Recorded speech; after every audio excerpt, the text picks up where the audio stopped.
Boom, boom, clap, clap, boom, boom, clap, clap, boom, boom, clap.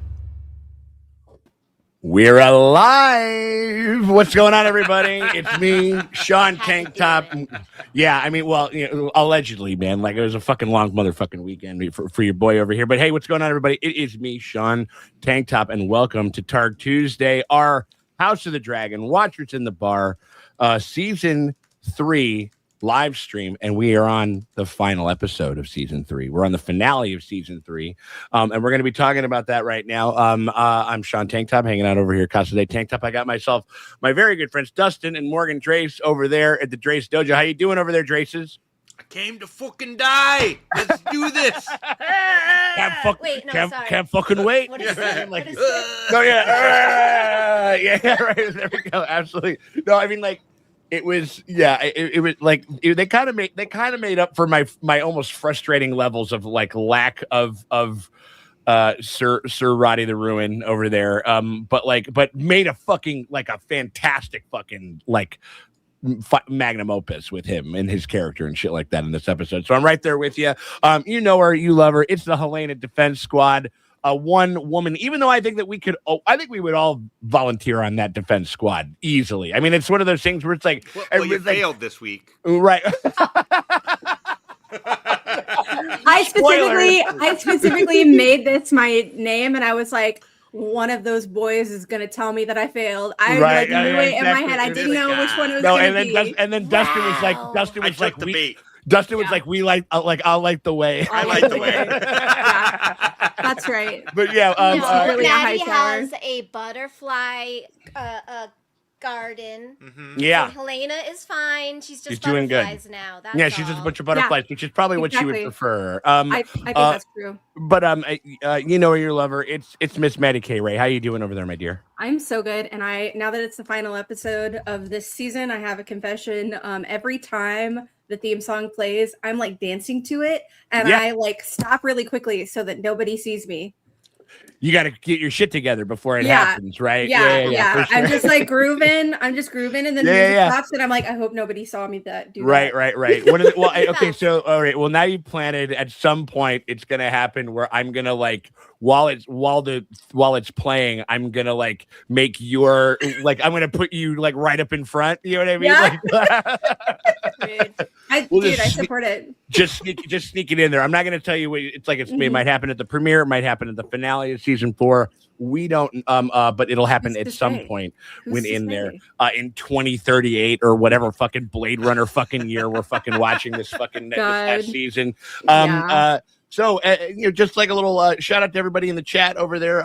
Thank you guys for coming out and hanging out each and every week, and we're very glad to be here. We just premiered part 1 of the finale reactions and stuff like that, and we're over here on Targ Tuesdays. We're live streaming, and we're talking about this week's episode. And again, like, thanks, Hot D. See you in a couple of years. And so we got a lot to talk about.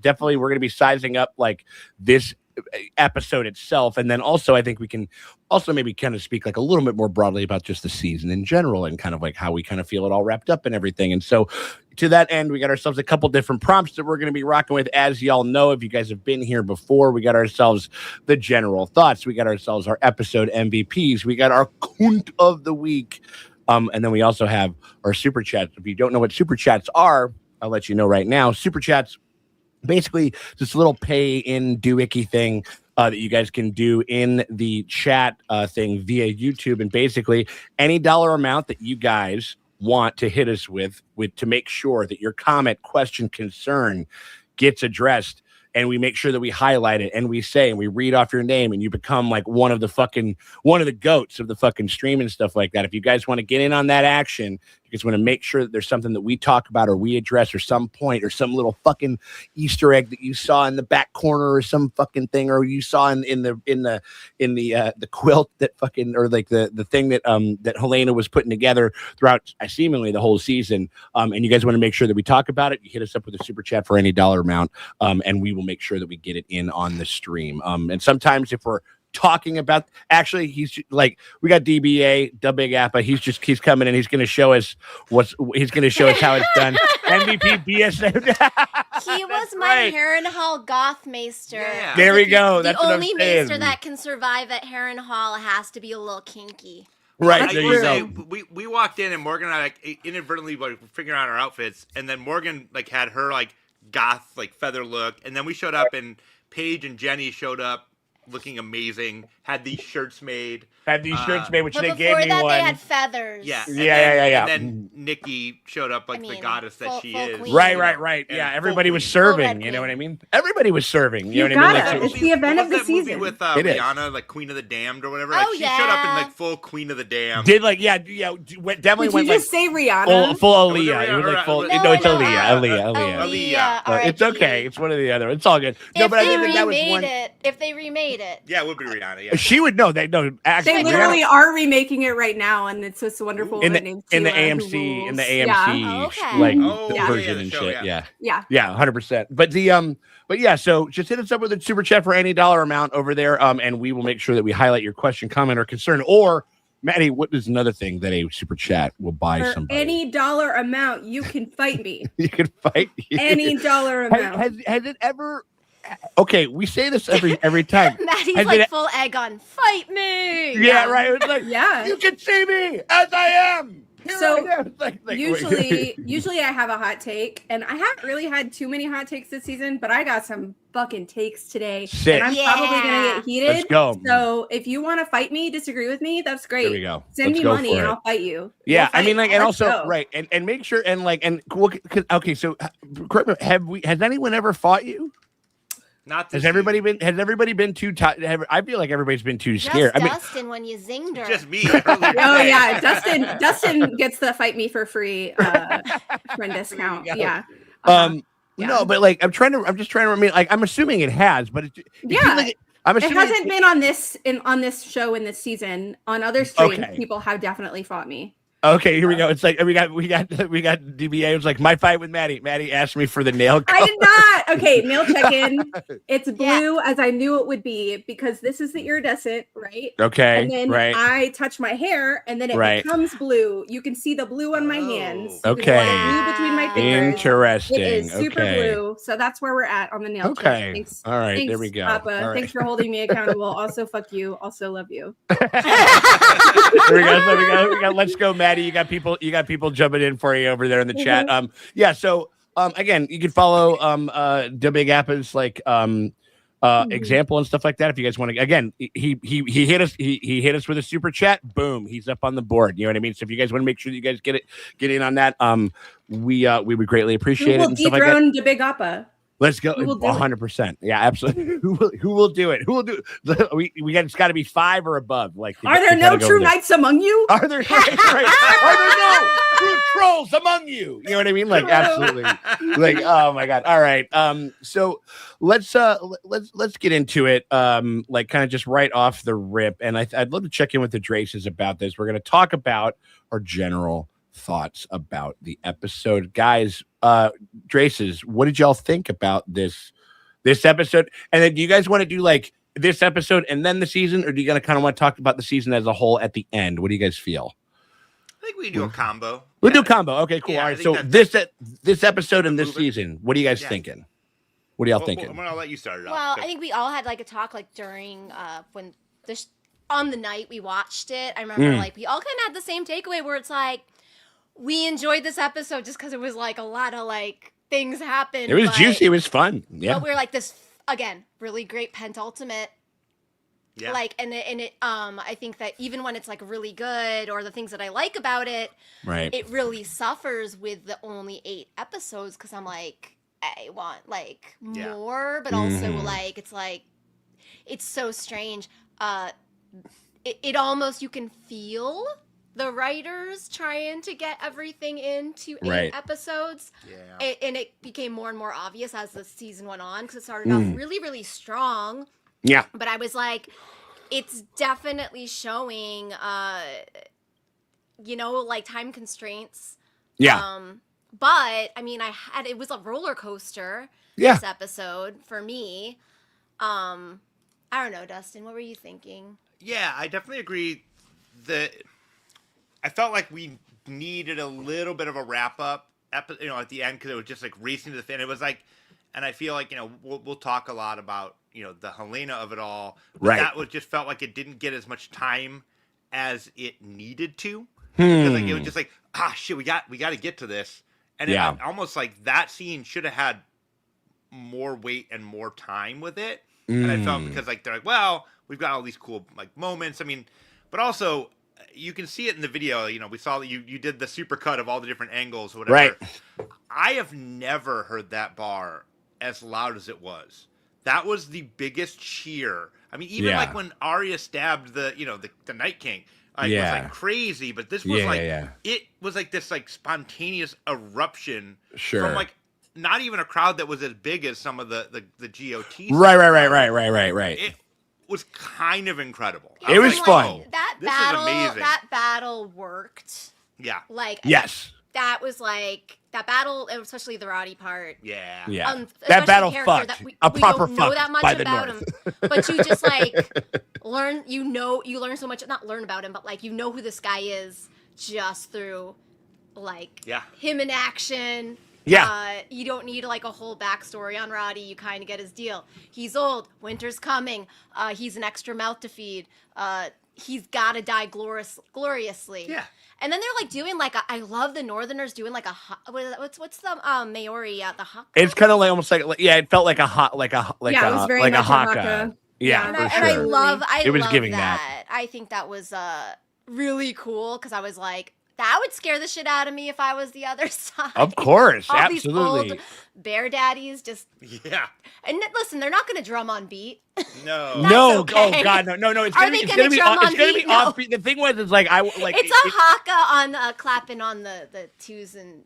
It's a white people haka. It was a white people haka, and because they're like also old, like there should have been like some fart folly in there somewhere. Like it's like like or whatever. There's some tinnitus, little something like that. They're just like, my God, the winter wolves are coming. We can smell the Ben Gay vapors from miles away. You know what I mean? Like, vapors. But like they were like, the thing is, I think the thing that they sort of, and I'm sure that there were other scenes that they probably had filmed. You know what I mean? Like, I mean, like we've heard about scenes that have been left on the cutting room floor with various other characters, with Damon. They literally filmed for 365 calendar days this season. Yeah. It was like, realize how insane. Yeah, it was, which is crazy. And it's like, if I was spending that much, I would want 10 episodes. I would want to wring 10 episodes of content out of that. You know what I mean? Yeah. Like, and like more of the stuff, I don't know. People seem so fucking bent out of shape about like Harrenhal and shit like that and all that kind of stuff. Like I feel like they're a little gun shy when it comes to like more of like the politicking and the talky stuff and like all that kind of shit. But that's what I feel like could and would iron out a good amount of like our hangups with this season, I think, as a whole. Agreed. Or could, you know what I mean? Like, but it kind of depends on what you want to do. I mean, but I don't know. Shit costs a lot of money, I guess. I mean, I don't know what the fuck. I don't know what the fuck like is going on. Like, you know what I mean? Like, but I think that I think that's a well-made point. Maddie, what were your general thoughts about this episode and then the season? Let's see. Okay, so today I was really mad and bored at work, so I wrote out my thoughts on a piece of paper, and then I forgot to bring it home, so I like recreated my little scrap paper in my friend's DMs. What's up, Trace? I don't know if you're watching this. That's why I've been typing to you for 20 minutes. My episode thoughts, I just wrote bad, capital B. For me, all of like, they were like leading to this like great, like emotional, like, oh, it's going to be crazy. And then it was just kind of like a wet fart. There are things that I liked about this episode. But for the most part, it really like sealed all of the issues that I have with the season versus what they were doing in season 1 and what they were doing in season 2. I think that the plot has been lost in a big way. And I think a lot of that has to do with the departure of Miguel Sapochnik and the departure of George R. R. Martin. It kind of feels like they're like, oh, we're making our own show now. And so the premise of the first season was, like these are good people, and or you know, they're trying their best in the system and they might fail sometimes, but like ultimately like the villain is patriarchy. Ultimately the villain is like these strict social roles that we find ourselves trapped in. The crown itself sometimes, yeah, to like, okay, no, like she's just gonna be an evil queen.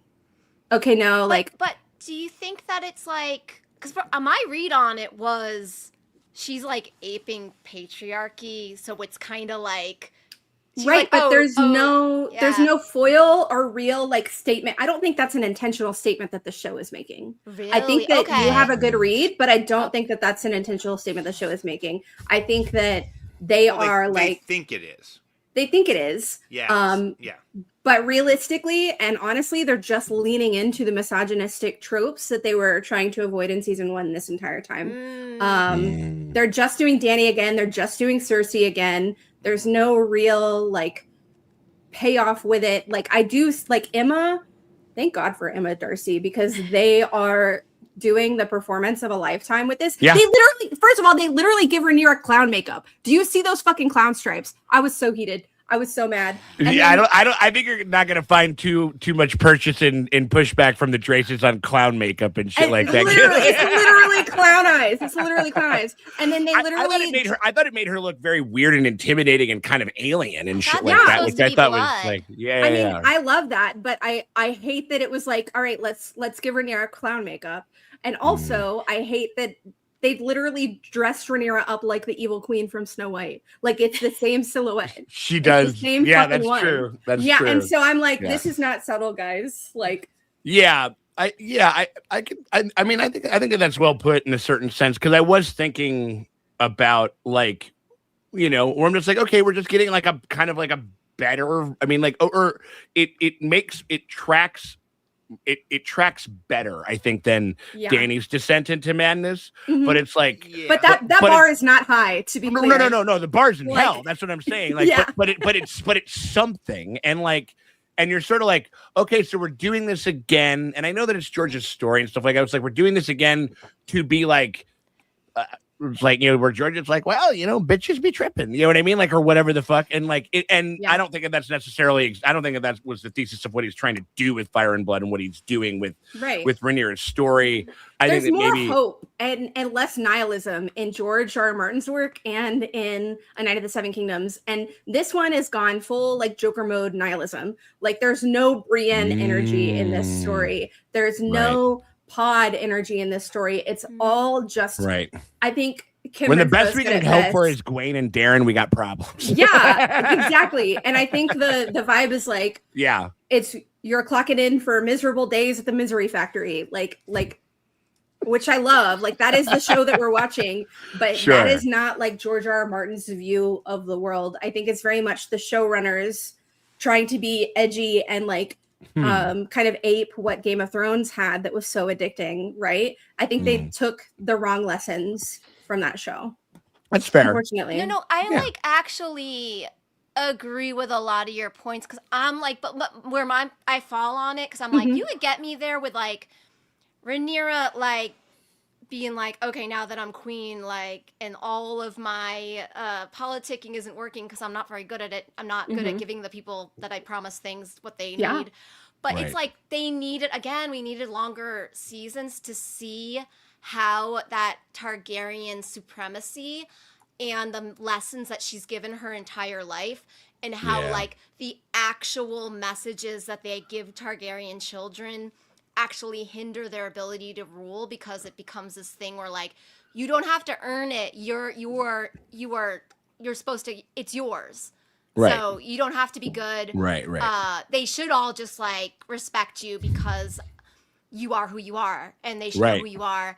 And then people get on the throne, people don't respect them, and so then they have to do war atrocities to make them respect them. And that's on and on and on and on and on. It constantly happens. And so it's like, and if you had like honestly more time with Rhaenyra on the climb and then the descent, it would feel more satisfying and like tragic than like, oh, she's just being full Targaryen now. And like, oh, were you always or where she could have like a little more sustained sustained success and like fulfillment, and then it starts to get eroded and taken away from her in a certain sense or whatever. Yeah, in the books, it's more like it doesn't matter if her decision making was good or bad. Like, she was set up to fail. She did not have the resources that she needed. Whereas the show is like, all right, there is maybe a way through this, but she just keeps making bad decision after bad decision after bad decision. Right. And some of those decisions are understandable, and I see where they're coming from, and they track from a character point of view. But I think that's all on the backs of what work Emma has done in their performance, and not necessarily the writing or direction. And so I think that, like, for me, the problem is that Rhaenyra feels like she is God chosen to uphold this sacred duty, right? Right. But she's not really a religious person, and she spends most of the show not really understanding or embracing that. Like, she's been weirdly like old Valyrian gods, or like worried about what the gods have chosen and what they've ordained, and an opportunity to like actually lean into this in a really cool foreshadowing way, like have somebody have a conversation about old Valyria and blood rites and blood rituals, juxtaposed with the seeding of the dragon seeds, where it's like, not that the show kind of showed it, but they didn't really show that she's making a choice to do kind of a blood ritual. Yeah. And like, if the show had like framed that as her religious like coming, like when she was like, oh, I made this choice, I did this blood ritual and it worked. And then you're like, all of a sudden, you're like, that's when she gets a little bit more radicalized of like, the gods of old Valyria need us to unite this kingdom. Yeah, I will say, like, nowhere. That proclivity was not was nowhere. I will say, I think you guys are absolutely right. Where it wasn't that presence in her mind, and that's the thing that she feels like by right gives her. It's why she has to be on the throne for the prophecy and for that. But she never, it hit her. Like, I remember it was definitely on her mind. I guess it was just like the presence in her validation in what she seeks and what she's been seeking in last episode, and kind of what she feels like she's kind of taking for herself in this episode has kind of, it's just a presence in there that has kind of like really vaulted forward in a way that I think was like was lost in the sauce. You know what I mean? Like, and like, I think that I liked the prophecy when it was like how they did it in the first season. I like that. But ever since it's showed back up, it has been a reason. And this was my worry with it, is that all it does is remind us of Game of Thrones and how that show ended. Like, it's not like, I think about the bells, and I think especially this episode is very bells reminiscent. Oh my God, yes. Some of the visuals, yes. I just think that, like, anytime you remind us what happened in Game of Thrones with the show is a mistake. Well, that's Maddie, a mistake. My headcanon, and how, like, I don't know if this will help you, is my copium. Yeah. In my mind, show canon, like how Game of Thrones ended, that wasn't the Long Night. That was just a battle. That wasn't, they weren't defeating the Long Night. In my head, my copium we're still waiting. We're still waiting. My copium is that, like, because like that couldn't be it. Because I'm like, that's ridiculous. To, like, my copium is that Daenerys is flown off to Kinvara, and she's resurrected, and she gets to live a happy life in Essos. Yeah, exactly. Yeah. There we go. We'll take it. Or she comes back because she finds a bunch of clutches of eggs, comes back with more dragons. When the Long Night actually happens, maybe give them like 10 years in the Long Night. Then see how much they want to like overthrow you. Be like, you've been 10 years with the Night King. How you liking that? Do you want a little help? How do you like your new fucking superintendent over here? You know what I mean? Like, a little help? Okay, I guess I'll help you. Yeah. Speaking of, well, now that we're talking about Rhaenyra, we got a couple of super chats coming in from a couple people that have been jumping in throughout the whole season. Shout out to Nicole Emery over here. Congrats to Rhaenyra and Helena for inaugurating Queen's Landing in their own special way. You know what? Yes. Yeah. Yes, Helena is one of my favorites in this entire story, and they did her so dirty in this season and in this episode specifically. And then I just agree. That's what it was good for. I liked her speech. I was like, we needed more time, and she needed to like have like there was so much more.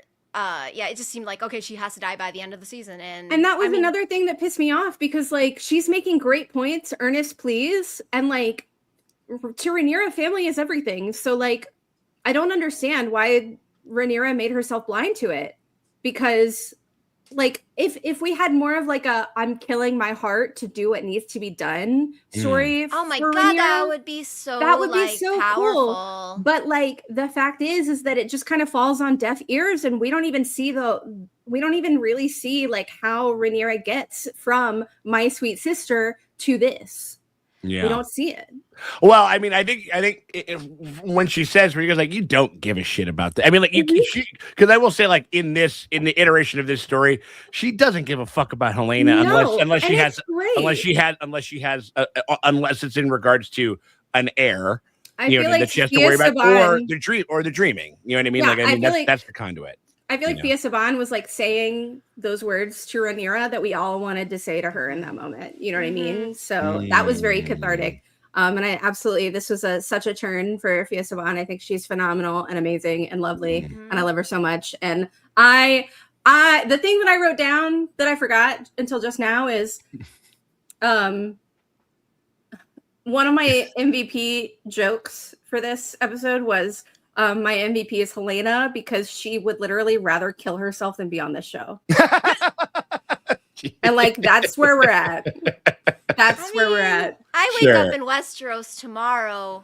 I'm there. Yeah. I'm like, this place is like vibes are off. They're draining it. Right. I don't like it. That's fair. Yeah, we got ourselves a couple other ones kind of coming in over here. We got the Diogeno over there. My hot take: enough of the defeminization of my problematic female characters, Cersei and late GOT, and now Rhaenyra. What do you guys? What do you guys think about that? I think that there is like a patriarchy metaphor. Right, like they're arming themselves in patriarchy. They're arming themselves in armor. They're wearing Margaret Thatchering like a motherfucker. Yeah, and also I mean? There's like a lady M thing with it too, where in her out damned spot speech, where she's like, cut my sex from me. It's holding me back. I need to move beyond it, which I mean, that's a whole problem in and of itself. But like, that's this season is very Shakespearean, and I think that's kind of what they're trying to pull from. And Unsex Me Now, yes, thank you, Jenny of Cold Stone Creamery. Yeah, absolutely. So I do think that they're trying to do some of that, but I also agree that it's not great. And that goes back to my complaints again with the misogyny of the show, and how they continue to do that. So what do you guys think? For sure. Well, I mean, I think that given more time, you could get me here with where she's at right now. I constantly with this show have to pull my own head, because there's like little asides in some of the dialogue and some of the seasons where there's a little bit of foreshadowing. Yeah. But I'm sorry, like, it's just not enough time. There's not enough like meat on the Rhaenyra, and then also like I think there was some original sins that also just. I hated the choice of like Alicent mishearing the mumblings of Viserys.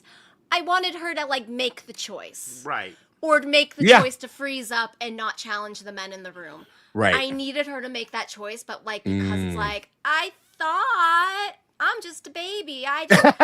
He said Aegon. Right. What else could he mean? Yeah. What else could he mean? Like, that's one of my problems with this show is how they fucking like infantilize Alicent, and Alicent infantilizes herself to avoid taking accountability for her actions because that's a choice that she made. Even if she like misheard it, she chose to interpret it this way, and she chose to lead with that and continue on that. And sure, like maybe the men in her life took it and spun it out of control, but like if she had just recanted, none of this would have happened. And like, I hate this shot. Like, I love it for Helena because obviously, like the bubs, right? But like, we're putting everything in front of her. Like, fucking hate that. That dialogue. Yes. You can go fuck yourself too. Like, it's just, I told awesome. You guys, I would be on one. I got you, baby. You're all good. No, that's what we're here for. That's what we're here for. Like, I got you. For me, I was just like, oh, poor little Alicent in this world that she made. Still being like, why does this happen to me? Like, that's. I mean, I read it like. She was, I mean, I didn't really read it like, oh, poor Alicent. I just saw it as her daughter being like, yep, I died. See ya. Yeah, it was that movie language, like Sixth Sense, like something happened. You know what I mean? Like it's like, type shit. I mean, she just, sometimes you like when somebody you really love like dies, like there's people who say like, oh, I just kind of had this weird. There's like a vibe. There's a change in the air. There's a something. Yeah. So I felt when my grandmother died, so I get that. Yeah. So I'm like not feeling bad for Alicent, but I just thought it was a beautiful, like, it was more about Helena. And it was more of a testament to that Helena, moment for me. It felt sense. more about Helena than about Allison. I know. Sure. And I love Olivia Cook. I'm just tired of seeing her stupid face as Allison, I think that's what it is. No, but also, like, if they were gonna do, like, her misinterpreting was a choice, I didn't see that. I think Allison really thought, she's like, I really thought, well, now I'm kind of like, maybe not. But, like, I think she really thought for the majority.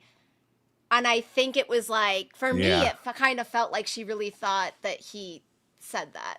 Yeah. But No, that's how they're. me. Maybe well, that's just me. I think it's weird in the sense that I think you guys are right in the sense that, like, or sometimes they kind of like they would go too hard in the paint in like kind of painting certain characters as villainous and as like that type of stuff, and then give a lot of wiggle room and take certain autonomy and agency away from people's choices with some other stuff. Now, there is like a very kind of, there's the very George R.R. Martin, like he kind of loves to live in some of those spaces. Like the moment between what was it, Aerion Targaryen and fucking Knight of the Seven Kingdoms, like lightly saying like, he's like, I submit, like I'm done. And then until he screams it and they actually call it, the like 40 seconds in between those two moments is when Baylor catches the mace. You know what I mean? And you're just like, oh fuck, you know what I mean? Like, and he loves that kind of that crazy kind of like missed opportunity, kind of like somebody interpreted something in every way. They kind of, I feel like there was like their intention, they wanted to lean into some of that, but it kind of ended up, I think, robbing some people of some really interesting characterization and stuff like that. You know what I mean? Like we got some other ones that came before this. We got another one. Did we have it coming in? Best serving this week, Maddie. I'm not done. I'm not done. Oh, she got more. Hell no, man. It's like, no, we're just like, it's like I'm just fucking warming up. I'm just getting started. No. It's like Maddie, where he goes like, you ready? You got any more rants? And Maddie's pulling a Roddy, which is like, can't fucking wait. You know what I mean?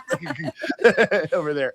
Doors open. What exactly. Else are we gonna do? All right, let's talk about Mr. J, fucking 885 over there, rocking with the $5. Appreciate you, y'all. This season felt like a bad season 3. Oh no, bad sex. Bad sex. Oh, okay. He just didn't want to get flagged. Oh, okay. Yeah. I say horrible things in the comments. Maybe it's just because I'm the mod or something like that, or whatever it is. Like, it's okay, fair enough. You got the right. Fair enough. Yeah, it's mine by right. Like this season felt like bad sex. Came big right in the beginning, then struggled to keep it up, but kept going. Then came again just to finish. Yeah, but at least they brought some Zima. So that's the important thing. That yeah, you got it. They do that. They didn't show up empty-handed. You know what I mean? Yeah. Like totally. The yeah. I mean, my general thoughts are from somebody who's like, I'm not a book reader, but I obviously I moderate comments on this fucking channel, and people are spoiling shit left and right. So I know some of the bigger elements that we're talking about. I think that all of these things are very well said, and I think like and again, also I'm kind of also doing it from like an event organizer in the bar. And like in that kind of like, carnival barker fucking element, I had a great time with this season, but it's the same thing with, what it is? It's kind of like season 7. Like there's a lot of fucking dumbass shit in season 7, but season 7 was super fucking fun in a bunch of other ways before it got like mind-numbingly kind of frustrating with season 8. You know what I mean? Like I think that they still got the sauce when it comes to, certain elements. Yeah, I do, but I do think that like literally it's like the same thing. It's like if you're watching like elements of like, a blockbuster where, it's like, I was like, this is like a big dumb lumbering ox of a fucking film, but it kind of got me where I needed to go and shit like that. And like, I think that there's, I think we've had some of the best performances of any of the actors that we've ever gotten in this season. Yeah. Ever. Like there's some motherfuckers that I have like never quite gotten until this season. Tom Glenn Carney as Aegon has never fucking really made sense to me until this season. Like they fucked up in the beginning. Yeah, no, By just being like, oh yeah, he raped someone off screen, and I was just kind of keeping him at that very happened. very I was arm's like, length, cool. and also just like and being like a fucking like being a sex pest and an assaulter and a piece of shit and being like a wet blanket too. It's like, I mean, it's the thing. It's like Damon is a war criminal, but he's got Riz and he's fun to watch. You know what I mean? Like, and so I think that elements of that. Emma Darcy has always been good. They have never been better at their performance of this character. And insofar as like we've gotten like, it seems like the full breadth of Rhaenyra as a ruler and as somebody who's trying to get what they want and shit like that. I feel like I don't know, there's just so much for them to do, whether you like it or not, or whether we think it tracks or not, or whether we think it works into the tapestry of the story as a whole is a whole other conversation. But like been on a journey with them, like same thing with like having certain handles on tones. I don't think that like we've had like necessarily like a heartwarming thing, but I do think that they have course corrected in certain senses of just giving us like scenes that are funny, where they were just like, I thought it was a very smart decision to kind of be like, Laris and Aegon is kind of like the little sitcom of this season. Yeah, that was such an odd like, couple, and it was good. You know what I mean? Like I think like in some of in the TV writer sense of kind of trying to kind of balance elements of this stuff, I think that there's elements to which I think that this show has never been stronger. I'm not saying that I think, and that's mostly from like, maybe from like a, I don't know, I guess like maybe from like a kind of a showman's like kind of TV spectacle kind of like maybe stance or whatever it was. I think that there's some elements that have really, really clicked in ways that I think the show has struggled with in the past. And then I think that also, but I do think that because of, you know, the lack of real estate to which we are now 4 hours worth of storytelling rescinded from at this point. You know what I mean? Yeah. Like, and that starts to compound on itself. Like you can think about it, like they took away 2 episodes from season 2, which really means that we only got really 6 episodes of season 3. Yeah. That's true. Whereas, I mean, and then if we would have had 10, we would have had 4 more hours of fucking storytelling within this thing. And like you kind of start to, you're like, oh my God, like this is kind of, you know, that's where it starts to kind of compound upon itself, I think, in a little bit. Agreed. And it's kind of the same thing that happened at the end of fucking of GOT, in the sense that like it was not broken. And even with season 1, and I do think that they did have like, I think probably like maybe like a more kind of clear kind of mission statement, and I think that they were like a little more clear headed with some of that stuff, obviously with George being a little bit more on board. But I think even though I still don't like the halving of this season, but whatever. I think they've always been hamstrung as far as time. They've always been hamstrung as far as like the amount of like literal story and character real estate that they're able to put on the screen, given what they want to show. But yeah, I mean, like I don't know. There were elements to which I think it's so similar to fucking season 7 in a sense, like because some of those highs, I'm just like, this, scenes I was like, this, that are so good. This, I was like, some of this shit is some of the best I could imagine. And it felt like some of that stuff. I think Dustin was right on the money, where it's like kind of felt like the old days a little bit, like especially with like that energy and shit and the crowd and everything.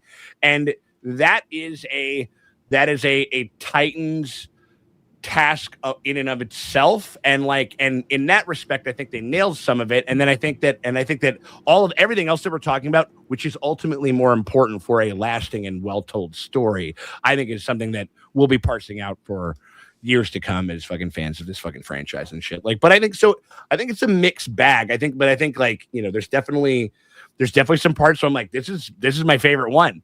You know what I mean? Like, it's like, it might make me make me a dum-dum, and that is very true. You know what I mean? Like, if like, the shoe fits. No. You mean like the season? Huh? Because for me, the season, I had more fun this season. Yeah. I did have more fun this season than season 2. Yeah. Or Absolutely. even season 1, I'm like, it really was like, oh, we're interested in actually fleshing out some characters.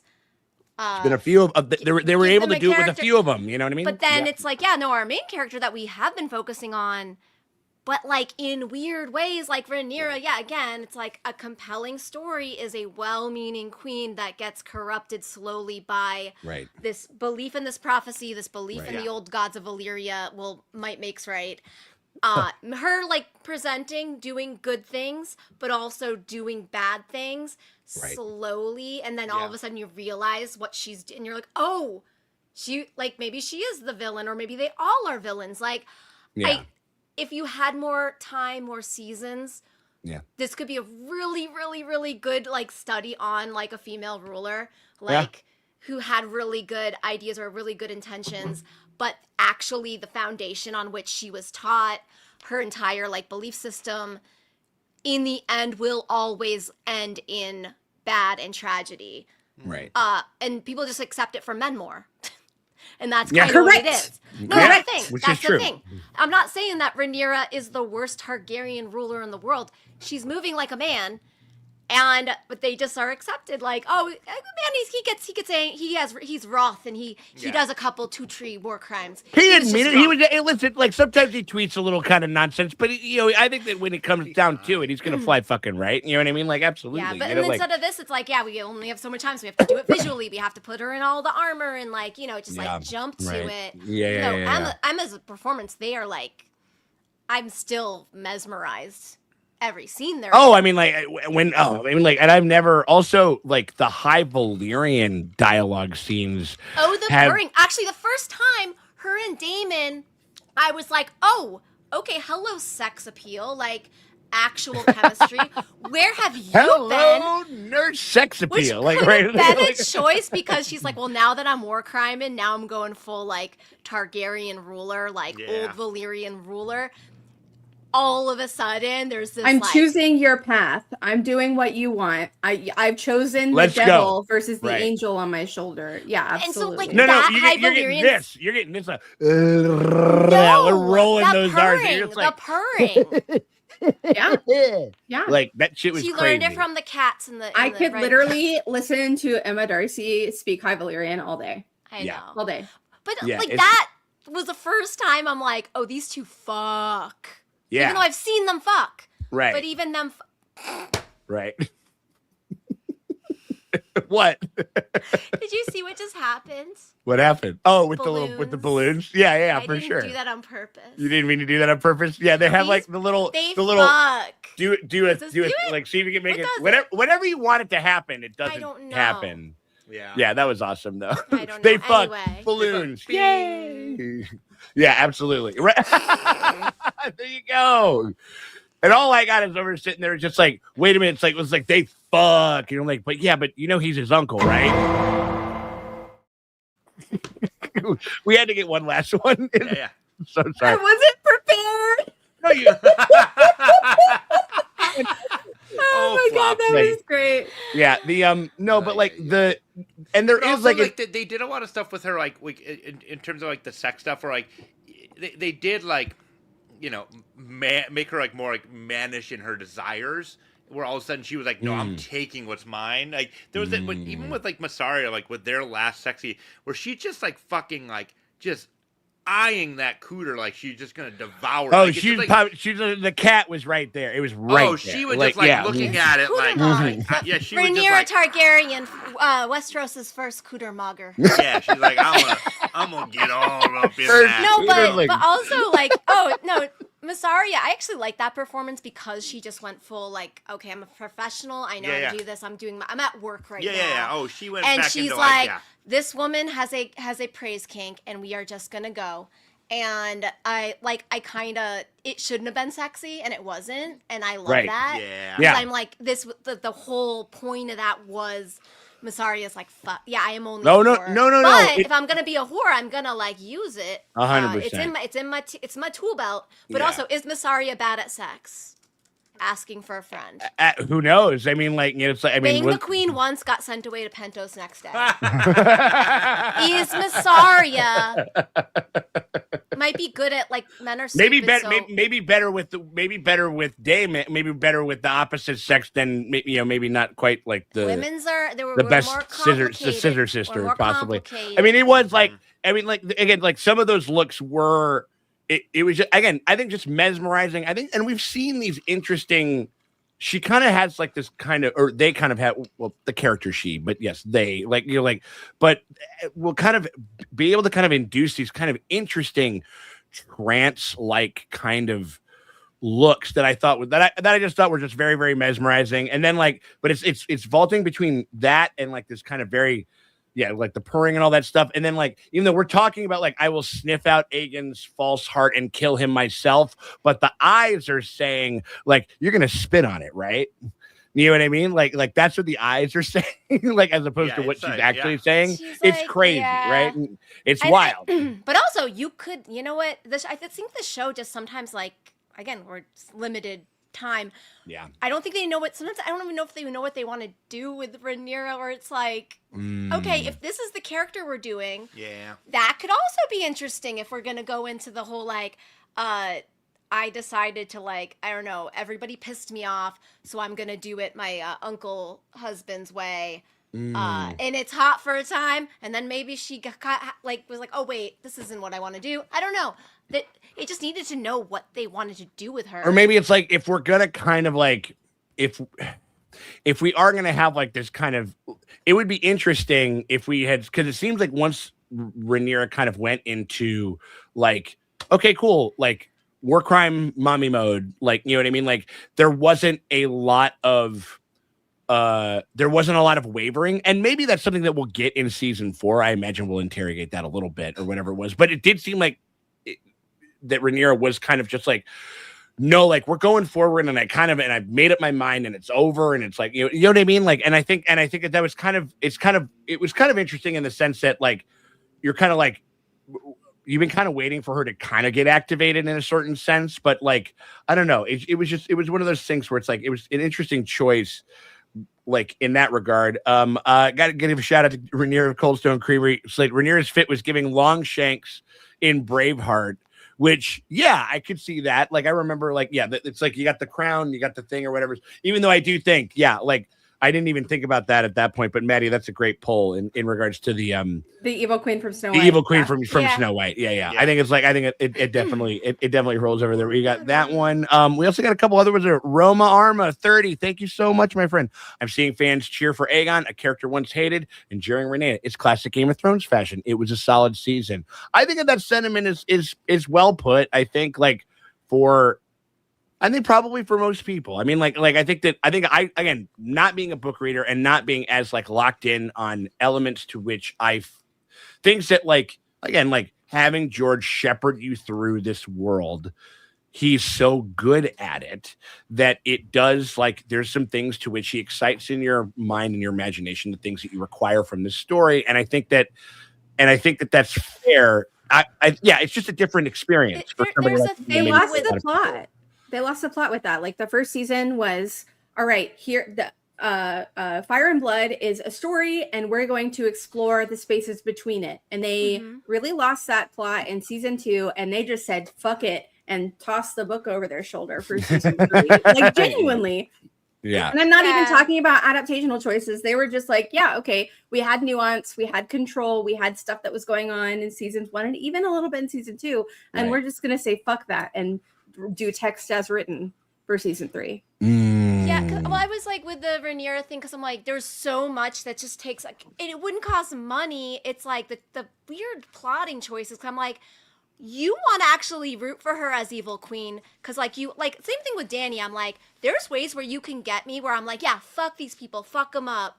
Yeah. Like knowing that like this isn't good, and then the show will like make you feel bad. Like that's kind of classic George, where you're like, oh wait, that's terrible. No, Breaking Bad. Like, we're cheering on Heisenberg, and then we're like, oh fuck, like, you know what I mean? Like, kicking Rhaena into like around, and I'm like, okay, how you get me there?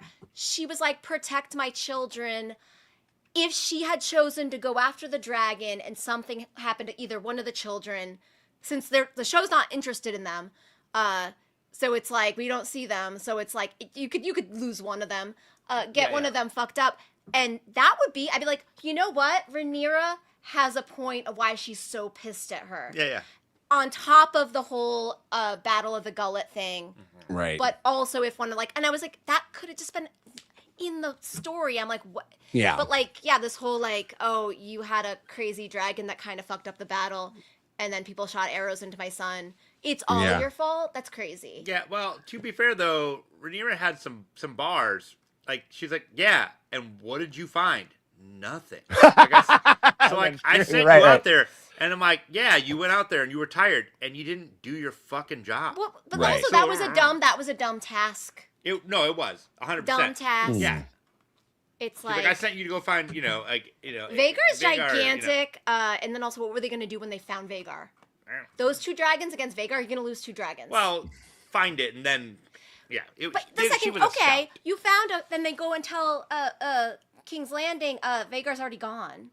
So no. But again, there's cool world building you could do where he goes like, cool, okay, sick. Like you found that shit, like awesome. Like you're gonna track him.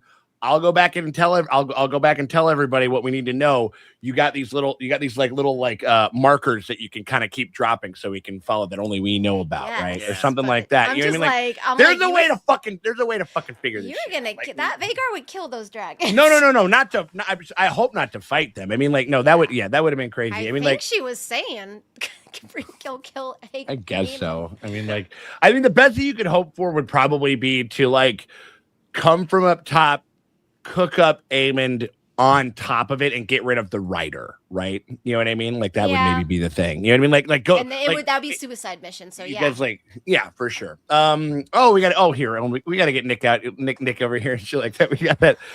Shout out to Nick. Nick over here. He was actually, if you see like a very handsome bearded gentleman standing behind myself and Morgan and Millie. Just like looking real classy and everything like that, having a great time. That's Nick. He's our buddy from San Francisco. He came out to hang for the finale. I feel like we got our Rogue Prince back in this episode.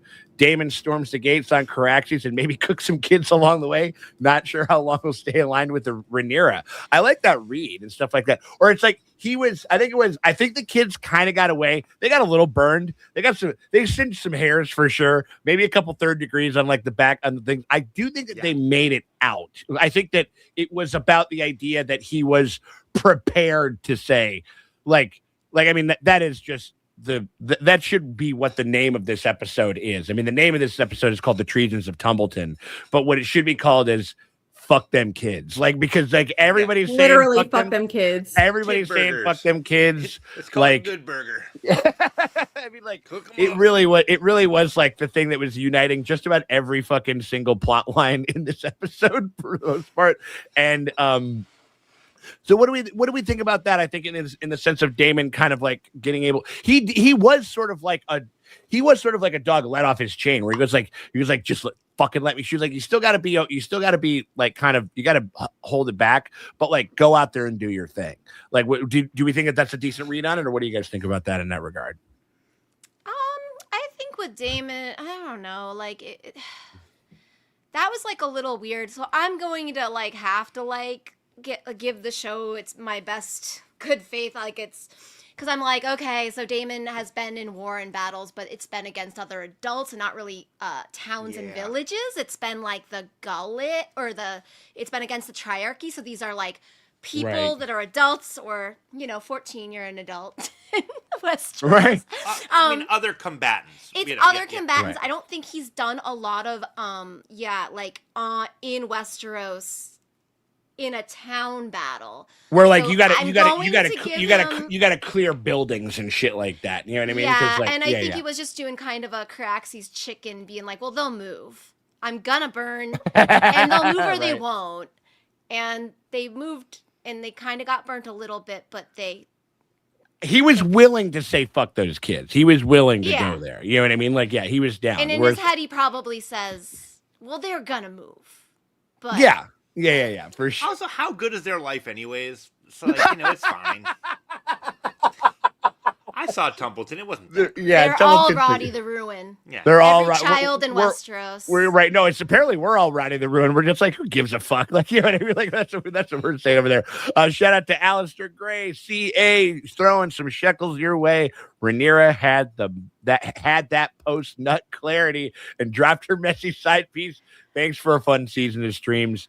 Yeah, I mean, sure. The show, I don't know. They did Masaria's whole character dirty because we don't see her being talented. And because it felt like a perfectly fine decision because like most of her counsel has, I mean, like it's from, I like the sentiment.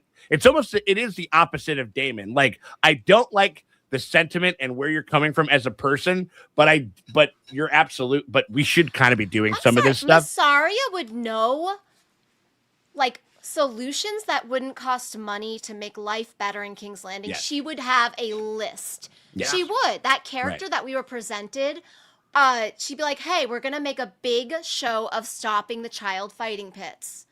Rhaenyra's going to show up in front of everybody and then, like, behead people on the stairs of, like, the scepter, whatever, like, behead the child pit, like, traffickers. Yeah. That is a powerful thing. All of the, like, actually devout people of King's Landing would be like, she is a mother. Like, Dany at least knew how to do the marketing of the mother. Like, she knew how to do that marketing. That's true. That's very true. And, like, White Worm should know this. So, like, the fact that they don't have the White Worm having, like, 5... like, you know she's lived in King's Landing. She has... that character would have a bunch of stuff that doesn't cost money on their list that would get her points amongst the people. And the fact that she just never even presented anything other than, like, we'll give them some food... But I'm like any highborn idiot. Right. And I'm just kind of like, I'm mad at the show for how they did, like, her dirties. Because I'm like, and I guess they were trying to say, well, she was seduced by all the riches and power. I'm like, cool. I never clocked that at all, though, inside of the thing. I mean, like, she was wearing fancy clothes and was talking to her friend and her friend. I guess so. But I'm like, no, the character that we were like, as you know, we're all traumatized by the bad accent they made her do. But I'm like, that get us away from that we would have taken, you know, like her whole like screed to Otto of like, you don't understand, like you serve at our because we allow you to. Yeah. That character from that season would have a list. Yeah. And I didn't see her do any of it, so I'm like, agreed. Yeah. Well, no, and I think that's more, and again, a little more real estate. And again, like how you, like, wouldn't it be so interesting to kind of, for at least a little while, win the hearts of the city? You're the fucking realm's delight. How the fuck do you get that nickname? And Sean, when you're blonde and pretty. Pretty privilege? Is that what it is? Sometimes, is that how that goes? like, you don't really, you can be a total asshole. I got you. There you go. You're just I'm with a it. young, blonde, pretty lady. Right. And, but that could be an interesting, but again, even that's an interesting thing to kind of maybe confront a little bit, where he goes like, oh, wait, no, I thought that they liked everything that I did. It was like, well, that's just because you were just, well, no, they available. No, they confronted that when she was like, going into the town with Damon and they were doing the play. Yeah. Right. And so I'm like, I think she saw then that like, they don't necessarily love me. Yeah. For sure.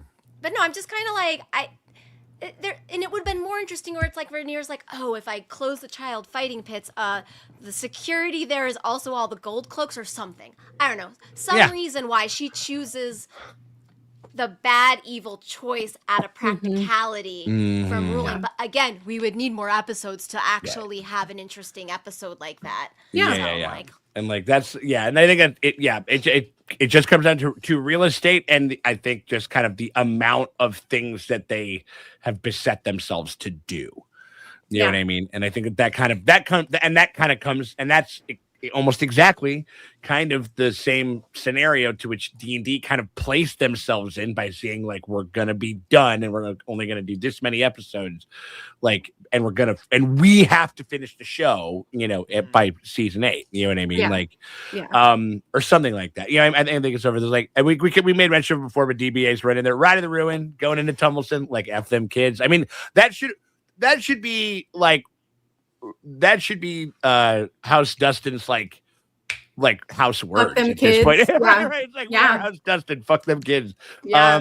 Shout out to Slurpee jumping in. Thank you again, my friend. One thing that this episode did well was to give the boots on the ground experience of attacking a fortified wall, rain of arrows, boiling oil, all of that. Not quite Saving Private Ryan level, but I'm with that. You know what I mean? Like, and it was and like, again, they were very confident in a lot of these scenes because they were all in daytime. Like we had ourselves like a fucking dragon slugfest all in daytime. I like some of that. I like some of the material that we got. Into. What's up? I've never had an issue with with any of the Thrones shows technical work. No, The never. technical work has always been no. fucking plus. It's Absolutely. always been the direction and the writing that has pissed me the fuck off. Sure. Yeah. Yeah. And that's true. Yeah. Yeah. So He's like, I'm not lying. yeah. I'm telling you right now. Yeah. No, I think And I think that the thing that I love about this show is that it can be so technically good and like all of the elements are there and like even the acting is amazing. But if you don't have, like, I think it shows the power of a director and it shows the power of a script because you can have every other element. But if those words aren't fucking tight, like, what are we doing? Yeah, no, that's fair. I think I'm digging all that. All right, so and like so I think that takes care of our general thoughts over there. Yeah. So we got to talk about We've got an hour of general thoughts. Yeah. Well, we're getting a lot of fucking. We get a lot of people We're are jumping in with the. We're getting it all. And we oughta. And also we're getting a lot of really great super chat material too and stuff like that. So thank you to everybody. Thank you guys for the super chats. Keep Seriously. No, thank you guys so much. So I guess let's move on to y'all. It's time to talk about our MVPs, episode MVP of this season. Maddie, who's your episode MVP of this season? Not the season. Let's go episode, and then if you have one for the season, you can let it loose, but you don't have to if you don't want to. What's up? I have 3 for the Sick. episode, and Sick. I'm just gonna do them very quickly. Okay. Number 1, of course, Emma Zia Darcy, legend, icon. Their acting this episode was everything that I wanted it to be. Even if I hated what they were doing and why they were doing it, I really enjoyed how they were doing it and the way that they did it.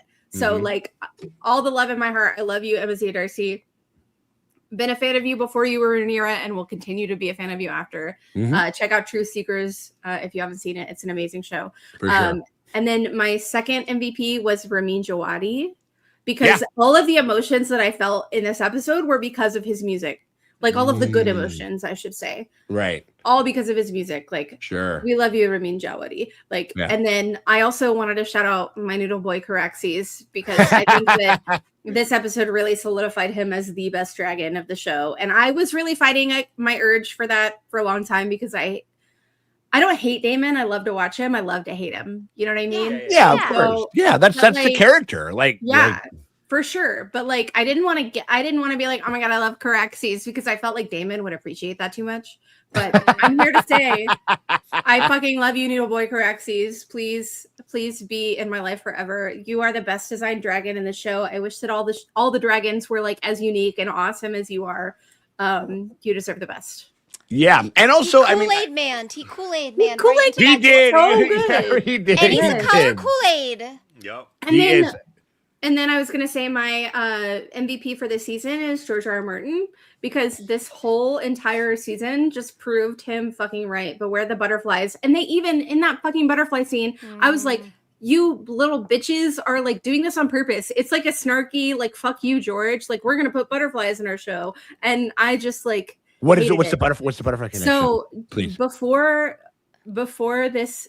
I think season 2 aired, or maybe after season 2, I think George posted a very like inflammatory blog called Beware the Butterflies. And it was up for like maybe 2 days before HBO got him to take it down. Right. And it was basically him just like lauding all of his like, he was like just airing his grievances about this show. Sure. Okay. And I forgot that was the title of it, but that makes sense. Beware the Butterflies.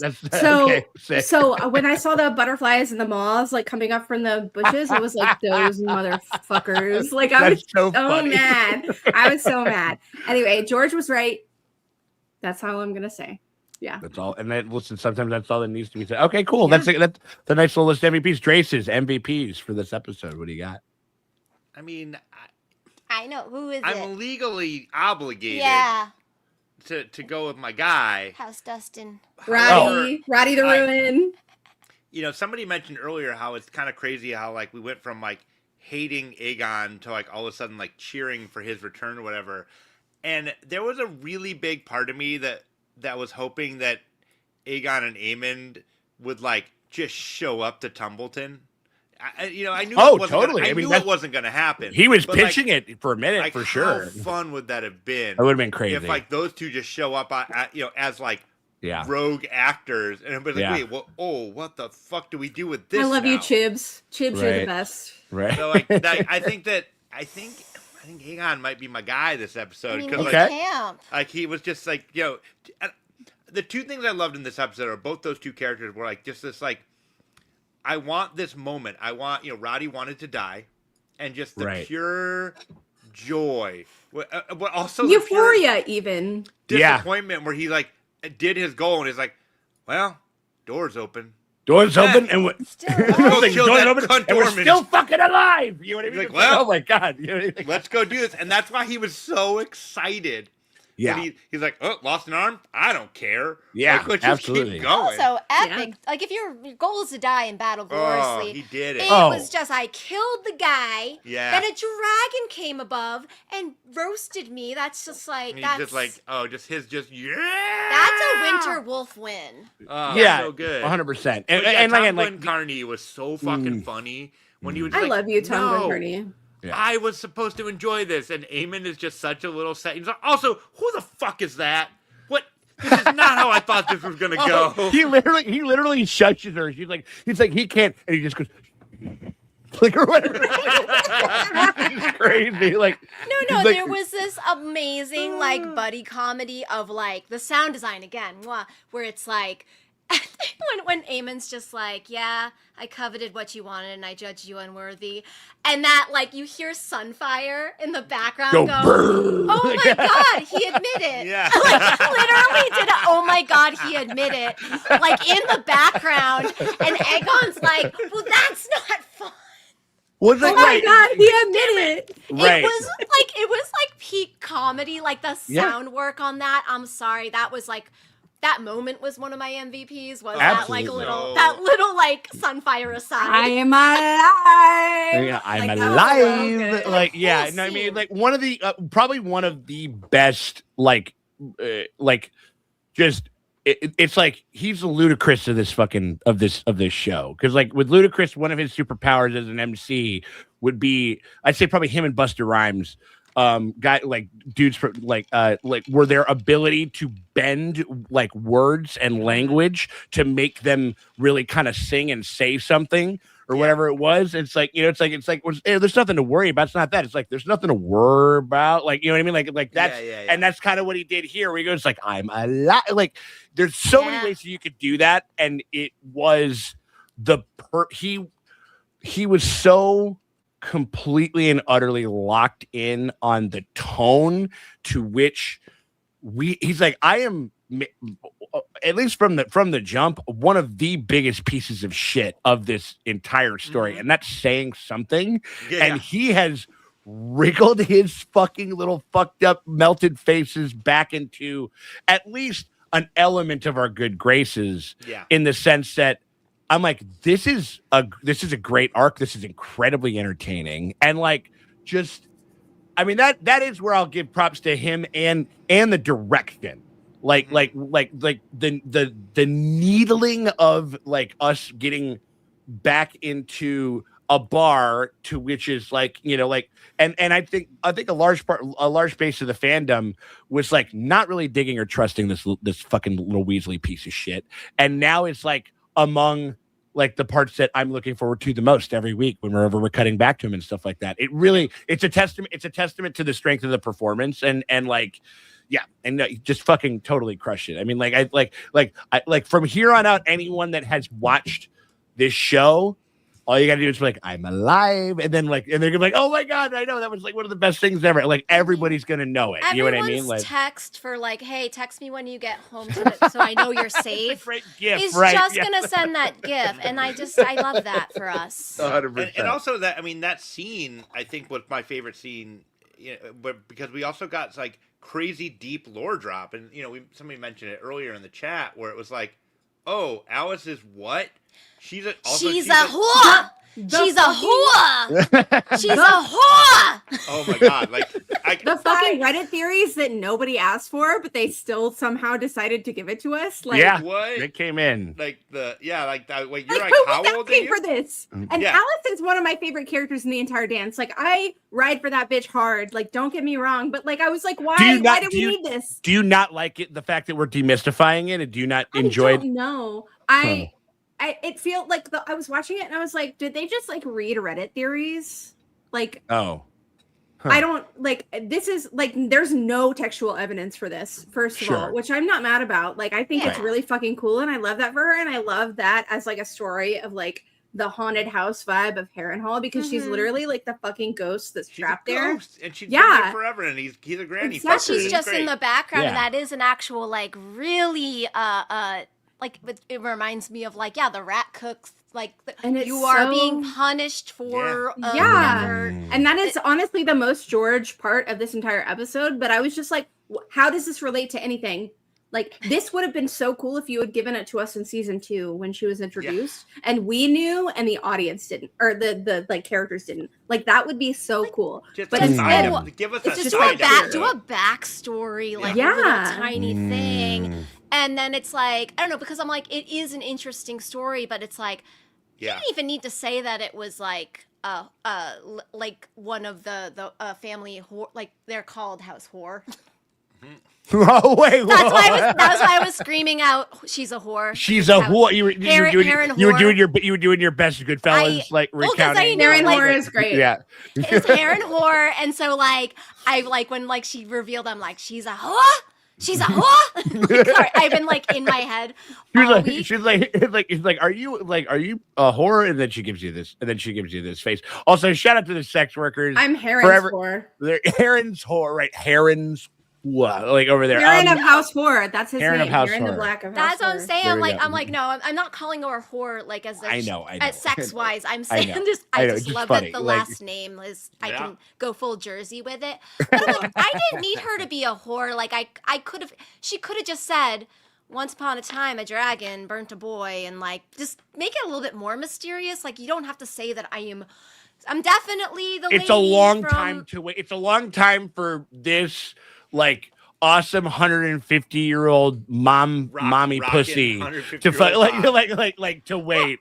Don't you agree, mommy boy? You know what I mean? Like, it's just like, he immediately starts making out with her. He goes like, "Oh, you're a mom too." He's like, say less. Like, yeah, and like that's the thing. It's just like, why is this here? Why are we telling this now? Did you just decide this? Like, is this like something that you just like? I genuinely think that's what it is. They were like, we need something to happen in Harrenhal, and so we'll just be like, Alice, like, do this. And maybe that's because we don't know how that's going to pay off in season 4, but I don't think they're thinking about season 4 when they're writing season 3. I think they're just doing shit that feels cool. Yeah, and I don't know shit about, like, I think John Francis keeps talking about this Aegon's Conquest film. I have heard zero about that, so I don't know anything about that. I've seen it because I'm on the subreddit. I mean, I know that they're doing it.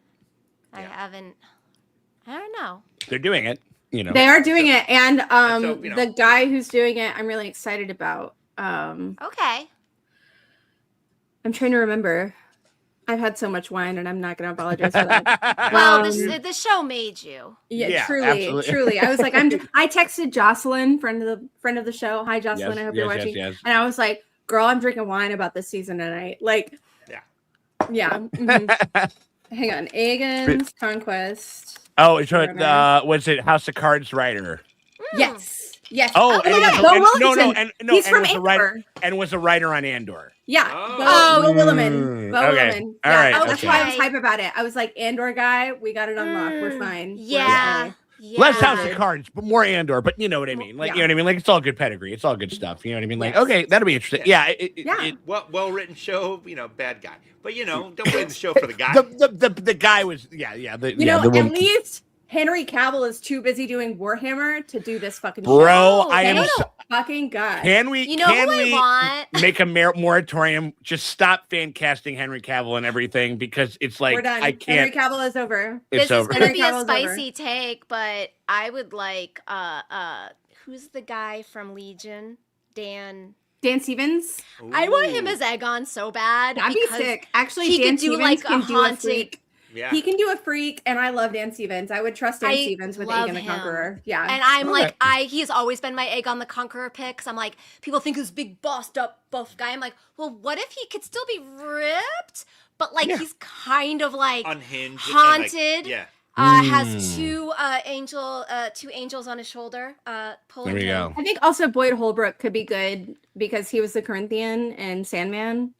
I think he could be good. I like him as an actor. Yeah, it'd be interesting. Maybe like when we start to, that could be like a nice little. Maybe we could do like, I don't know, like whenever there's some like kind of big like news stuff or whatever it is. I think that could be fun to kind of jump on the live and talk about it. Do a little check-in and stuff like that. I mean, obviously we got Night of the Seven Kingdoms. We got a couple years of nothing to do, so you know. We got a couple years of Night of the Seven Kingdoms. Yeah, that's true, which is awesome. Well, next year, it's that next year. But I'm very excited in the sense of that's the one nice thing is that we got that show coming out every year. That's so fucking. That's I'm so hyped. hyped. Yeah, for sure. Let me see. Like, my MVPs over here. Ride of the Ruins Dagger. The way Rhaenyra said Tumbleton.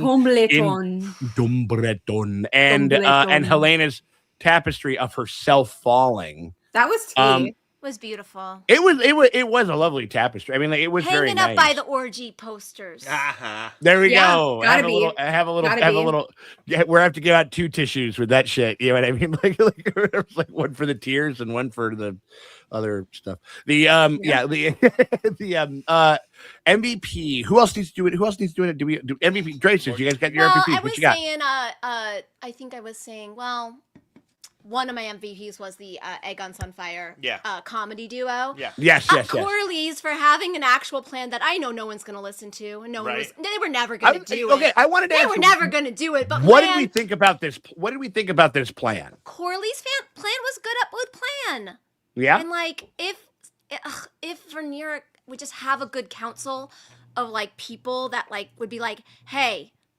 Well, also, where was this before you decided to go get your fucking rocks off in the fucking like in and basically not do your job or whatever it was? I mean, I don't think that they were in a position to like present any compromise. Like for sure. When he was in King's Landing, it's not like they were in a position where he's like, oh, let us just go to them and compromise immediately. This was like in the shit. We got the guys at the table. We got the 2 sides at the table, even though it's like.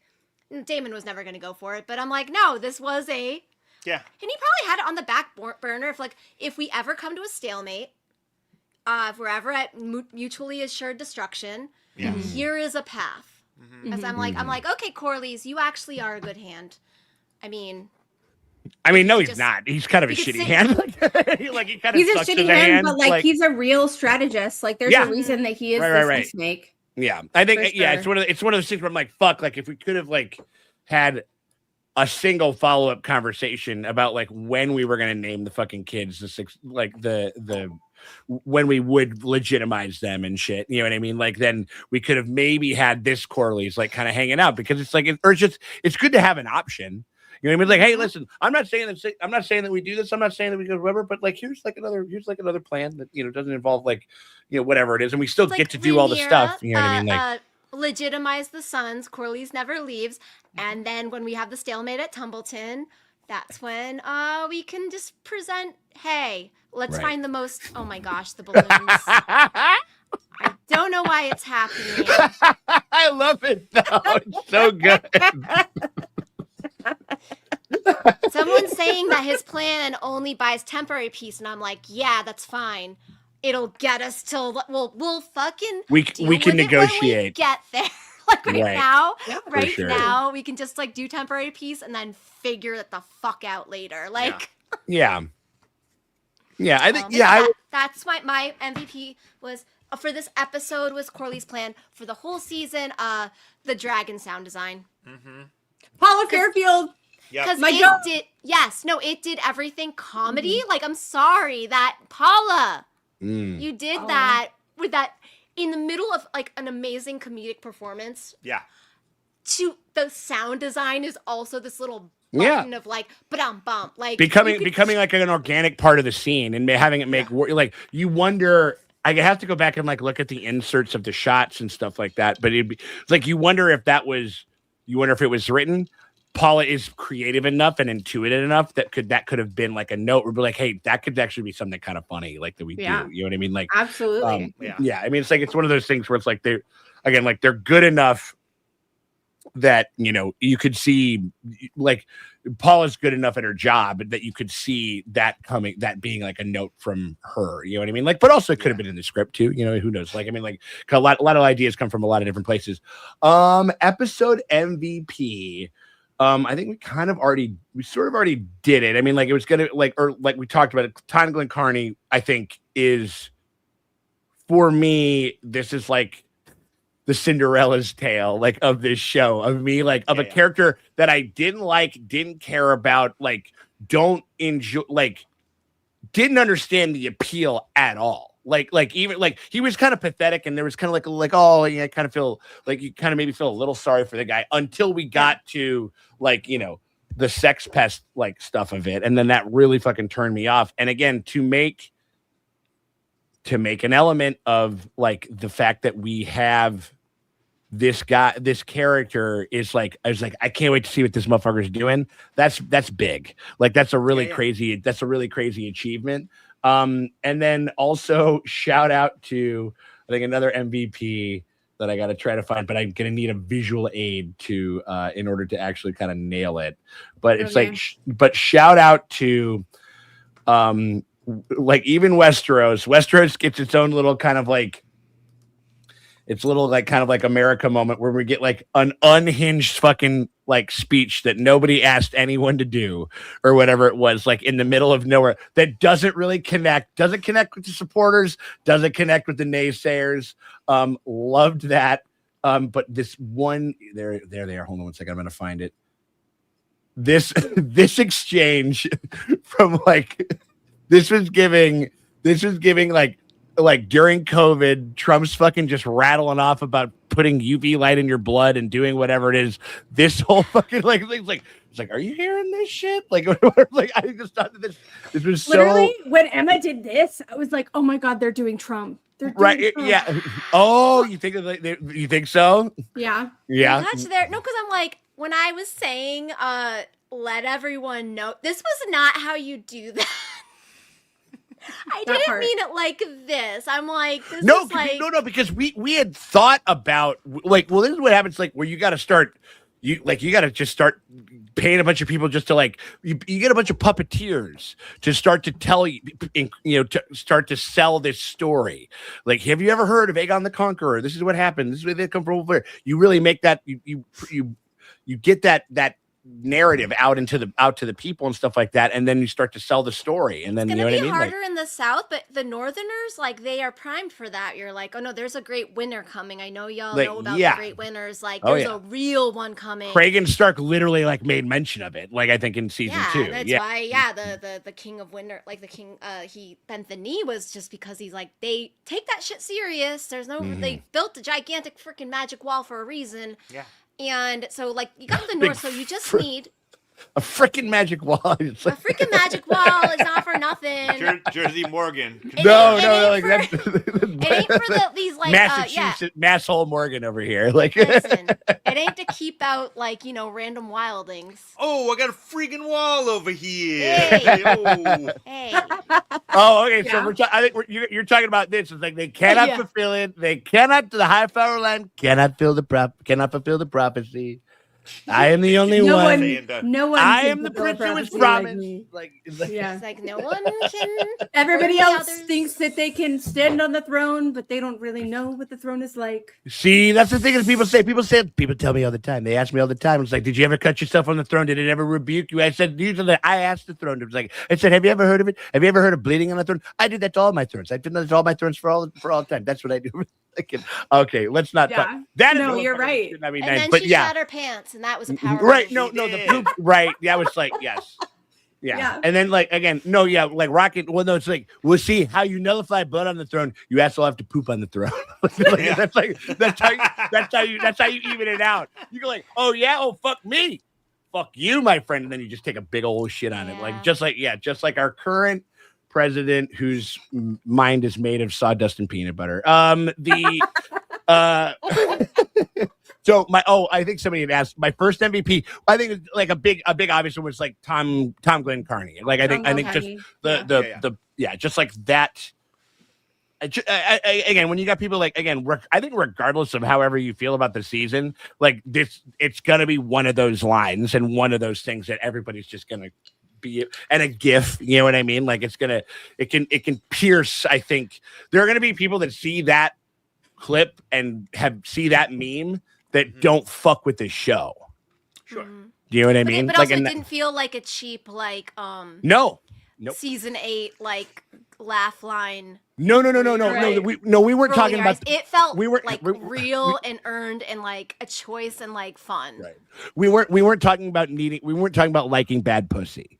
You know what I mean? Like we weren't doing shit like that. You know what I mean? Like it's like justice for the Sands. Why do you have to remind me about that? No. Why do you have to remind me? No. Well, you bring that shit up and you're just like, I don't know, this season isn't looking too bad when you think about shit like that. You know what I mean? God. Like shout out to Nick over there. Rhaenyra has such vengeance in her eyes when her sons are killed, but instead of focusing more on Aegon and Aemon, she pisses off her allies. Should she listen to Daemon's ideas more? In a sense, yes, I think. I agree. In a sense, I mean, like, I don't think that she should like just take Daemon's word, right? No, but I do think that she should have been more decisive when decisiveness was needed instead of kind of waffling and doing the Viserys route. No, I'm like, well, the well-timed war crime in the beginning of the war. It's not a war crime the first time. It's not a war crime. Again, we'll do a lot of like, and then they go stop, and you're just like, oh, I'm so sorry. Like, you know what I mean? Like literally, yes. The leaders of that Hightower army, I'm sorry, just burn them as They're a done. statement. Yeah. And then just be like, yeah, was that brutal? Yeah, that was brutal, but. They're what? fucking usurpers of royal fucking ascendancy decree. I am sorry. Like, but now we're in mother. Now I'm mommy. Now what do you need, babies? Yeah, what do you need, babies? Like, absolutely. Yo, could you imagine? Like, because like we got to get stuff. Like, say you can't get a lot of food. She takes, and I know it's like wartime, but she quells it. Right? People need to eat. She's literally grabbing, even if it's just like a couple things. She's grabbing food and like delivering it on Dragonback and shit like that or whatever it is. Just utilize drop it from the sky and like skull someone. Right? No, we're going full Trump pinata like she's playing Fortnite. No, we're going full Trump into like throwing like paper towels at people and shit like that or whatever it is. Like, but even just like you're a terrible hand. Don't give her that advice. That's a terrible. No. Here's an onion. The optics. Throwing an onion from 200 feet in the sky and it like fucking. That's literally not what I said. That's literally not what I said. But yes, doing that, absolutely not. You'll have the plan, but you'll tell her it, and she's gonna take it. Okay, bet. And she doesn't understand science. Nobody does in Westeros. Who understands science besides the maesters? That's true. Like I don't know. And it's propaganda science. It's not real science. Yeah, not that's real true. Science. That's very true. Yeah. So I think I think we got all of our MP3s out or MP3s out. Oh, we had to do it one last time. I did it one last time out there. No, but got all of our MVPs done. And I prefer Flax, but that's just me. Yeah, that's true. Well, I prefer Wave. Thanks. Wait, it's like Waves or Flax. It's like that's what the pros are fucking with. Absolutely. Yeah, exactly. But now we have to talk about y'all. It's our cunt of the week. There's no cure for being a cunt. Cunt. Cunt. Cunt. Cunt. Cunt. Cunt. Cunt. Cunt. Cunts. Cunt. Cunt. Cunt. Cunt. Cunt. We'll kill that horn-blowing cunt. Cunt. Cunt.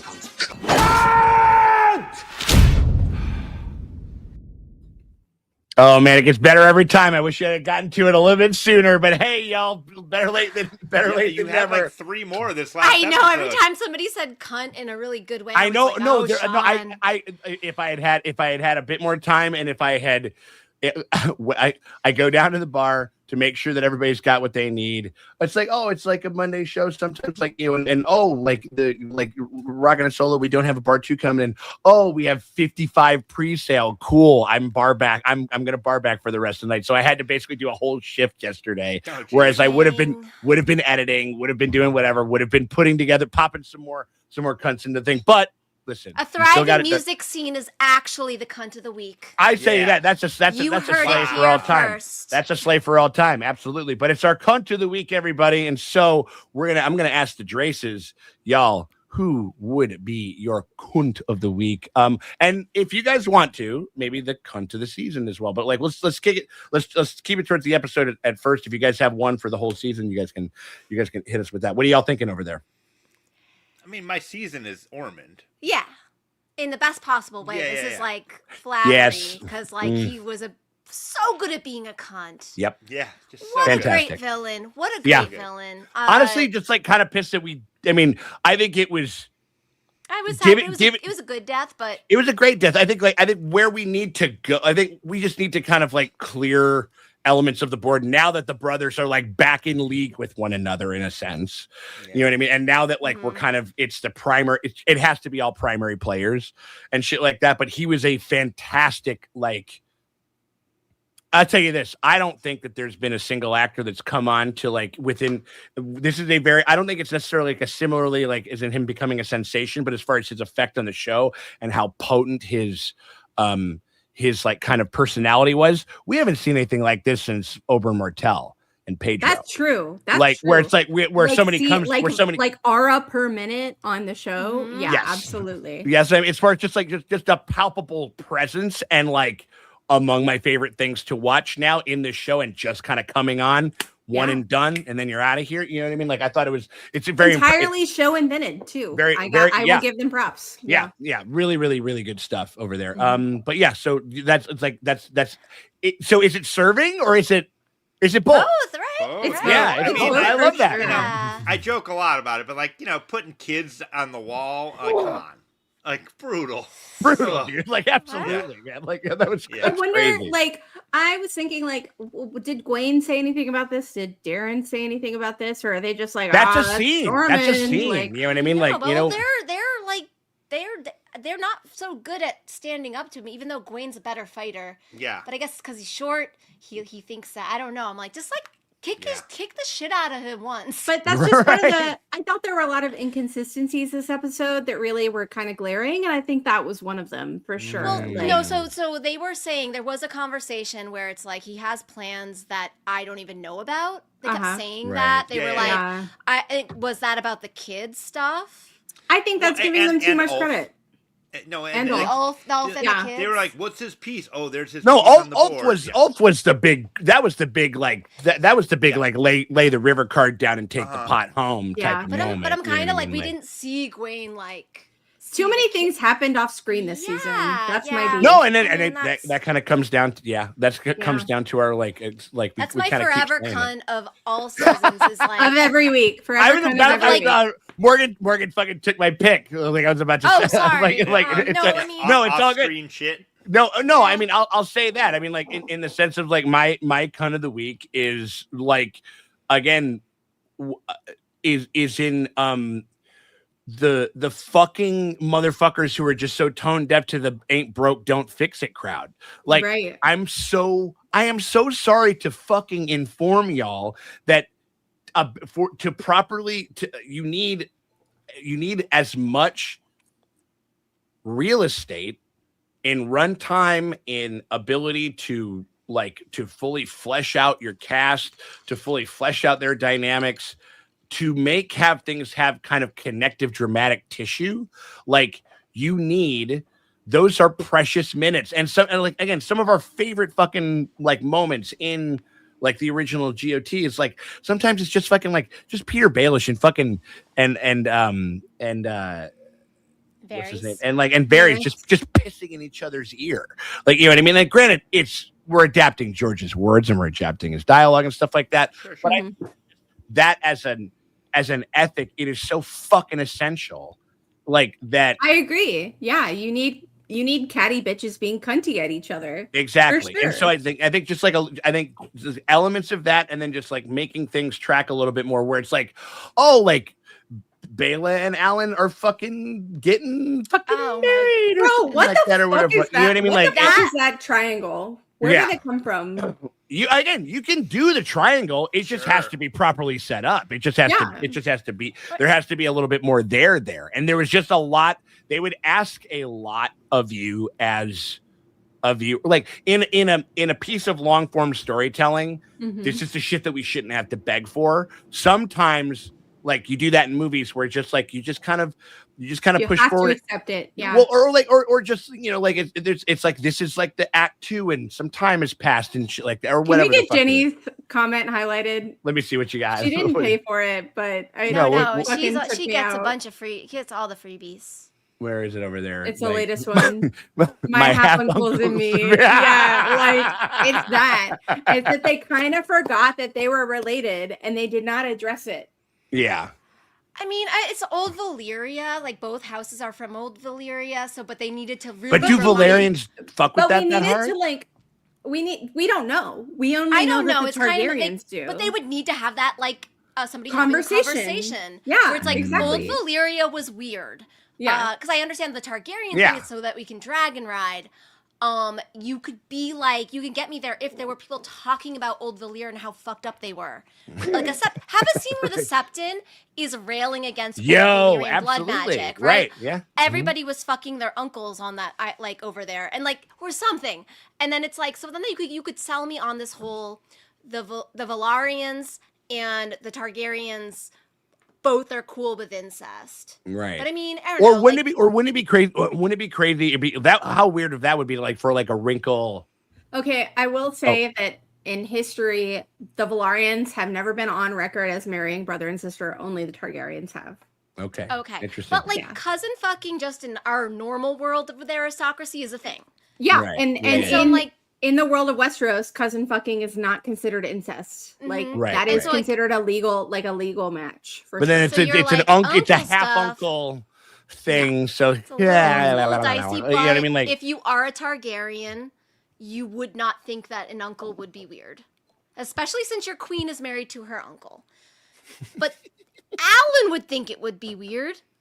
I would hope, but maybe not. Unless Or no, or that we could interrogate that at all. Or wouldn't it be, goddamn, wouldn't that be so crazy if like all of a sudden Corlys like, oh fuck, I got dragon riders in my line. Y'all got to hook up.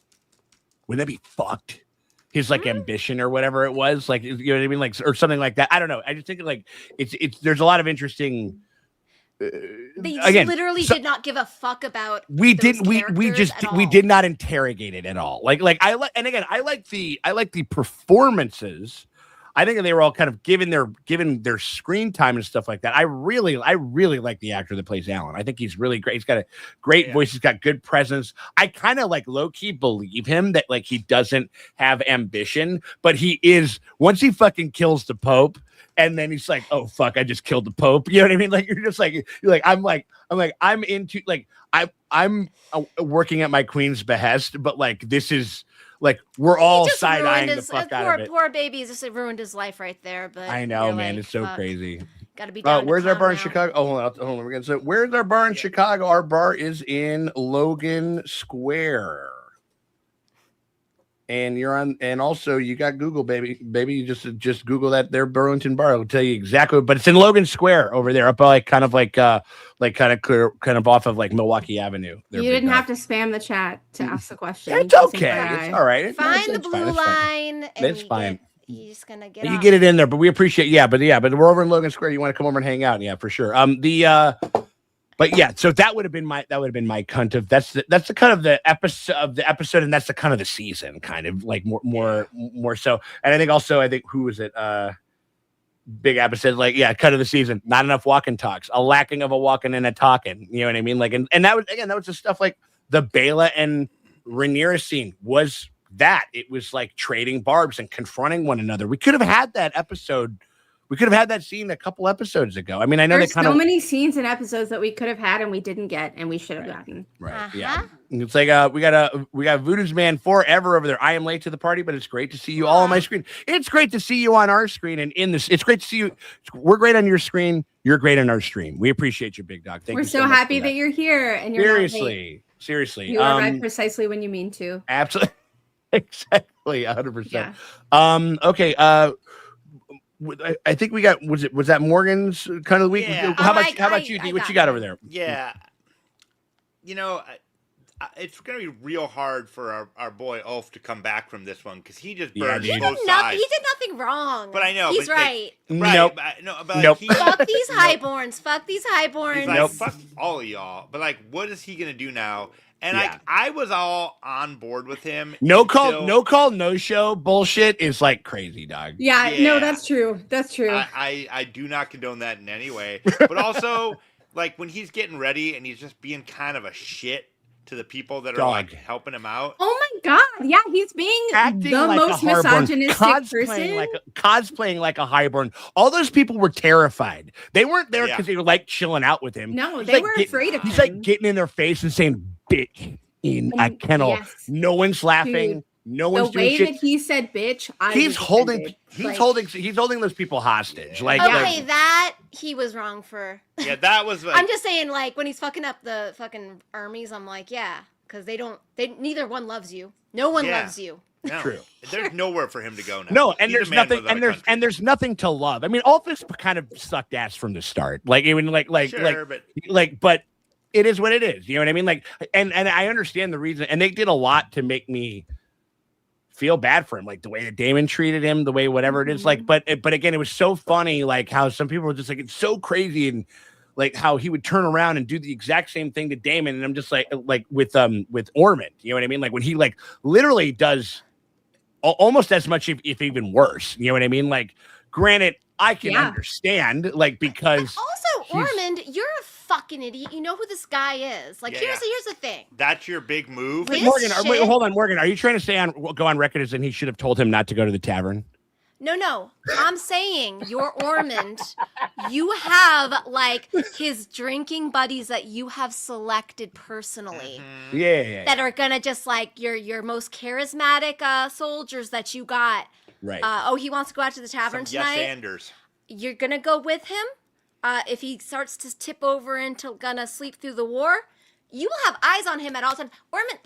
Ormond, you're dumb. Yeah. You're dumb Yeah. as hell. Yeah. Oh, yeah. You have this like guy who's like he's never gone to war. He doesn't know what he's doing, and you finally got a dragon rider from the other side to flip, Yeah. Mm-hmm. and you let him like unescorted, but you don't need to like escort him officially. You just get him some friends. He loves friends. Yeah.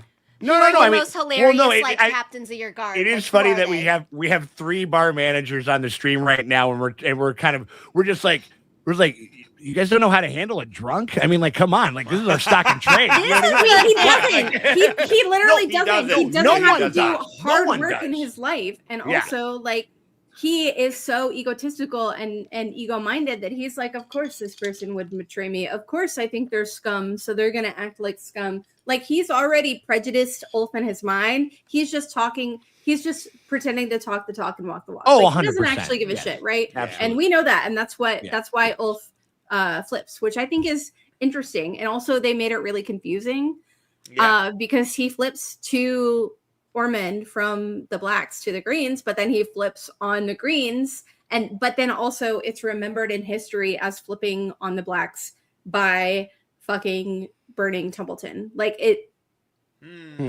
it's very like I think we have to throw the book out of the window at this I mean, point. I think it's really cool, and I like how that's happening. Like, that's very interesting to me. But I also think that, like, buddy, what did you think was going to happen? Like, Yeah, you were well, really like, high on your own supply. The end game of what he's yeah, I mean, like, and also, yeah, like Well, the thing with Ulf, it's like, again, literally just a kid from Flea Bottom who was like the most popular guy at the tavern. Yeah. And like he's very good at like, again, both sides didn't know how to use him. He's actually very useful as a hype man. Yeah. On the ground in the taverns. Like if Rhaenyra actually understood his skills, what he's good at is feeling important. Like he is liked in that one tavern in King's Landing. Sure. Yeah. That's viral marketing for you, Rhaenyra. Just send him with like some like friends. You're gonna Like have in some... viral marketing, Dragon Seed is awesome. I That's love the this. thing. I love this. You remember? No. Ulf is a Vita. He's like, Yeah. like Rhaenyra loves me, so like if she can love me, she loves all of you. Obviously, like you think that because you're lowborn that she would never love you, but like if she can love me, she loves you all. Like, she's a lady of the people. Like, that's all you needed to do with Ulf. Give him an assignment that involves on Targ Talk, you know, and that involves like connecting with his tavern folk, and then also feeling important. Yeah, and like you be very, very powerful. Like that's like I'm sorry, like everyone. Right. My cunt of the whole story is people disregarding soft power. Yeah. Yeah, I think that's actually fair. And we shouldn't call it soft power because it's like one of the most powerful types of power. No, 100%. Like Andor said, like when you are so controlling, it shows your fear. And it's like if you have soft power, the more you tighten your grip, the more will slip through your fingers. Which is what made Ormond insanely scary because he was wielding soft power like nobody's business. When he was actually good at it. He was actually good at it. Yeah. 100%. Yeah. I mean, Ulf is like he's an interesting case in the sense that like, I mean, again, it is just like kind of it's the whims of a fucking probably still drunk, hungover guy just being like, yeah, you know what? Fuck you too. Which is like they've been putting all the like what is it, Trailer Park Boys quote over Ulf, where it's like they pissed me off, so I'm just gonna like fuck up all their shit. And I'm like, no, but that's what it is. It's as simple as that. Yeah, they pissed me, like they're being dicks to me, so I'm just gonna fuck up all their shit. I don't know. Yeah, for like, sure. You don't have a plan. You're just doing no. shit. No, I mean, like, and so it'll be interesting where that leaves him as far as like where he's at in his standing in the world, because that is something that I do know from the books that he just kind of flips, like he just kind of decides to go over to the Greens. I don't really know if what they dangle in front of him or blah blah blah or whatever. Like, I mean, like, that's the thing. Sometimes some of the shit in fucking Fire and Blood is very sparse, and we like literally have nothing to go on. And like, I'm not entirely sure if they ever profiled, or I've not heard anybody make mention of like his reason or what it is that they dangled in front of him. Just that it happened, right? And so I think that these are like a little bit more highborn people. They're like, well, he's lowborn. That's how they are. Yeah. Right. No. There's a big Maester Maester thing there, sure. No, the reader will not need to know the reason because it is already understood that these are lowborn people. These are lowborn assholes. It's what they do. Yeah, for sure. But, 100%. But like, but I mean, like, I thought it was like a good menacing performance from him for sure. I mean, like, and it was like him that's what really sold it. It's like him in the tavern with those people. The way he said "bitch" will live in my head forever. It was crazy. Yeah. Like, And so anyway, so that's the other cunt of the week. I think that's a pretty damn good. What's pick. Your cunt of the week, Sean? Morgan kind of got it, and then I jumped in on it. It was lack of walk and talks, lack of real estate with runtime. You know what I mean? And just like we're spending 300 plus days to shoot this season, and you're not going to wring out 10 weeks worth of stuff. I would want 12 weeks of stuff. I mean, like, and I know that dragons are fucking expensive and shit like that. I really want to understand what the breakdown is between old GOT and this show. I just have to know like what it is. Now, granted, I think there's just more CGI, I guess, but like, I don't know. The dragons weren't in every single fucking scene in that show, and they were in a pretty big part of the storyline in original GOT, and we just didn't get a lot of dragons. We got dragons when we got them. You know what I mean? Yeah. We got a lot of fucking things. We had crazy shit when we got them, but like, what? I really want to know what the material fucking difference is. Yeah. Like between why this can't happen, and maybe it's also because we got bigger stars. You know, like Matt Smith is like a name. Like when they picked him up and shit like that. I don't think he's as big as he is now than he was. Like I think he was bigger when he was signed than he is now. Fair, but that will also. I mean, like this is a guy who's like in other. They pick him up in big movies, and he's in all these other things and shit. Like, and maybe there's that to consider and all that other stuff. I really wonder. Be that the production team. These are like people who have been with this show for years, like because they are like the top of their game. The armors, the sound it's shrinkflation. Shout out Bokan. It is shrinkflation. But honestly, and fair enough, they should be. They paid accordingly because they've been doing this for years. So it's like, it might be a more expensive crew, but I'm like, you're gonna make your money back. Like this is you like basically kind of like nerfing the season, and you're still gonna make your money back and then some. So I'm like, have confidence. Or like if we're gonna shoot for that long, it's like I want 12. I want 12. I want 13. I want to dominate. Like I want to dominate the fucking conversation on television for like a fifth of the fucking year if I'm going to spend that kind of money. And it's just like, is it just because David Zaslav needs another yacht? More than likely. I mean, make it Honestly. like a sci-fi, like what if Farscape had like 100 episodes a season or some shit, or like even like The Magicians had like 26 episodes a season. Dude, And yes. listen, Yeah. And And The 100% Magicians CGI was and good. shit in that And CGI it was- looked like shit, and I was good and it with was it. totally I fine. was so fine. Right. Yeah. You know what? Make the dragons look like shit. The sound design will do all the heavy Yes. lifting. Correct. it's- Paula's it- got us. It already is. You know what I Yeah. mean? Like, yeah, it's like, we're kind of back on the old stuff. A drunk with crash out tendencies walks into your tavern with a dragon. What do you do? Much love and respect. We appreciate you. Oh, I could bounce Ulf. I would have him thanking me for bouncing him. Oh, Yeah. Ulf was He would be I'd be very like, into me "What?" bouncing him, I fear. Oh. No, I'd be like, buddy, you are so great, but tonight you're gonna just like listen, because when you come back next time, you're gonna do great. Yeah. But right now, you're too powerful. You gotta go home. Or it's like one of those things. It's like where it's like, if I know who this guy is and I know that he's probably doing something and I know that he's probably he's got a place to be, you know, it'd be one of those things where it's like, you start slipping him, you just give him the water with the round.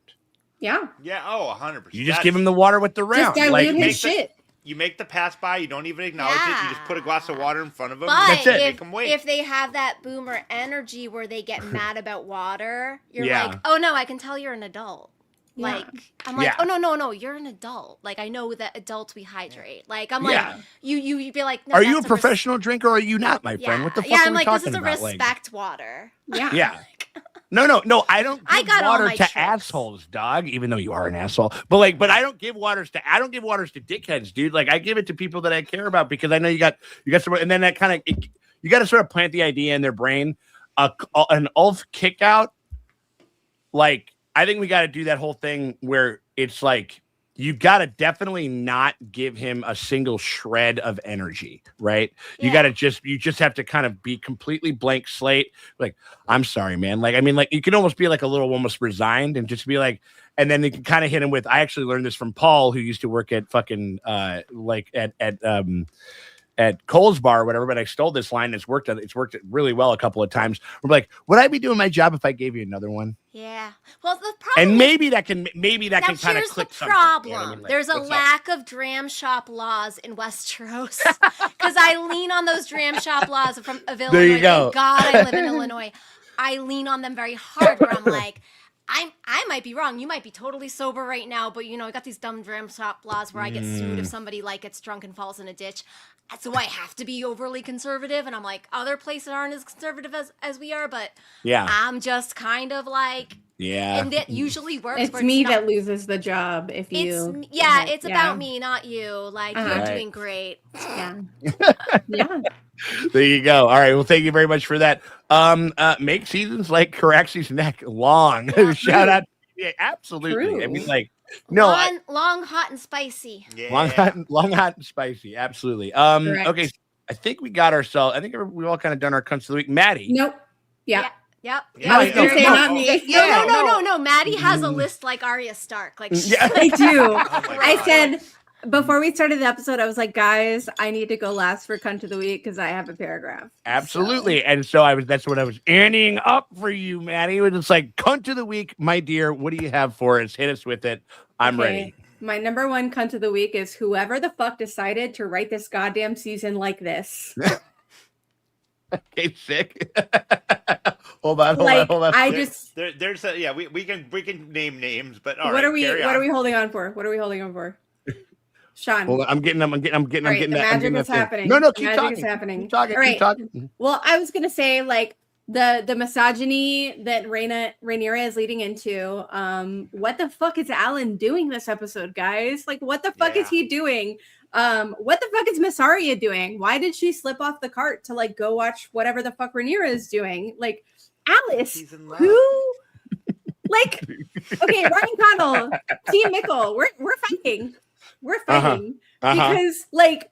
Alice, why did we bring out this Reddit theory for Alice? What is the fucking reason? Why is this important now? Why couldn't it have been important last season? Like, Or it could have even come in the middle of this season or something. You know what I mean? Aegon is a fucking rapist. Why are we doing like rehabilitation for this character? He's a fucking rapist. Like, shout out to Knights of the Seven Kingdoms because they were like, Arian is a molester and we're going to stand on business. And I support that so much. Once you name a character as a rapist, I am not supporting them no matter what. They're done. They're done for me. And that's it. That's it.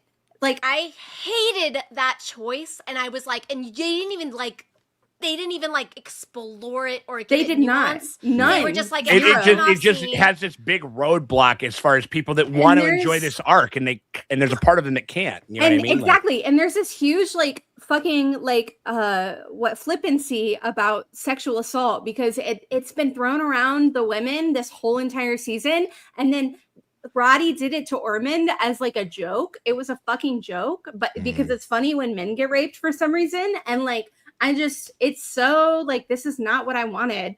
And Rhaena and Bela, the Bela shit from this episode, we haven't even touched on. And it pisses me the fuck off because why are Rhaena and Bela just vehicles for everybody else's angst? Like, what is the reason? Why are we doing this? Why can't they be their own characters in their own right?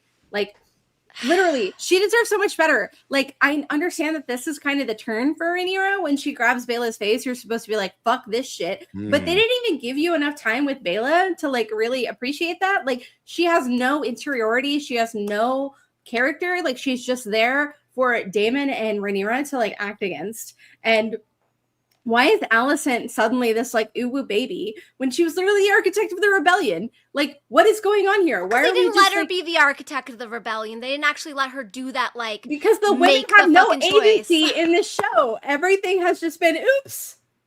Yeah, no, that wasn't my intention. So yeah, I fuck the show. I love you. I love all of the characters. Everybody's really gonna keep watching it, but fuck this show. I'm gonna keep watching it. But why are we doing this? No, the Bela, the Bela Rhaena stuff. I'm they took they gave her Nettle's story without any of Nettle's agency or Oh, you mean Rhaena? Yes. Oh, sorry. Yeah, Rhaena. Yeah. Where it's no Bela and Rhaena. Oh, Bela, I had to smush on my own headcanon of Bela where I was well, she's going off, she's jumping on Alan's dick because she's I will get married off. I am gonna choose. That's a cool. That's a cool, interesting character beat. That was what was happening, and then they interviewed the actors. They're well, no, they're deeply in love, and I'm like, you're no, what? What are you talking about? Literally. And so I'm no, a woman in this world who understands she's a pawn on the chessboard.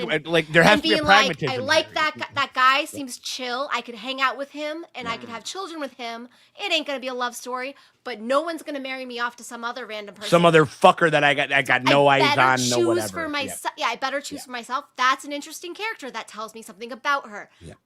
Because they kind of had her talk about it. No, it's a love story, love triangle for out of nowhere, no reason. And no reason. It's like when Tyrion was randomly in love with Daenerys for no reason. It doesn't make fucking sense. It doesn't make sense. Because I guess the writers read that there was originally planned an Arya Tyrion Danny thing. Danny love triangle or something horrible. Terrible. Where it's no, I think Arya. I think it was John Arya Tyrion. Oh, yeah, and they were what if we put Danny in there? It's terrible. Yeah. Yes. Correct. No. Drive a fucking railroad spike through my fucking forehead with that shit. Sometimes, writers, you do have to hold our hand through stuff. Yeah. Because I'm I do hate about the show where I'm I do have to do a lot of I am making their script better in my head, and then I watch the behind the scenes, and I'm oh no, never mind. You're giving them so much credit, and you've been doing that all season. I have been, all season. But I'm because I want them. It's how I interact with the internet. We were all rooting for you. We were rooting for you. We were all rooting for you, right? We're all Tyra Banks, taking the. I'm not Tyra Banks.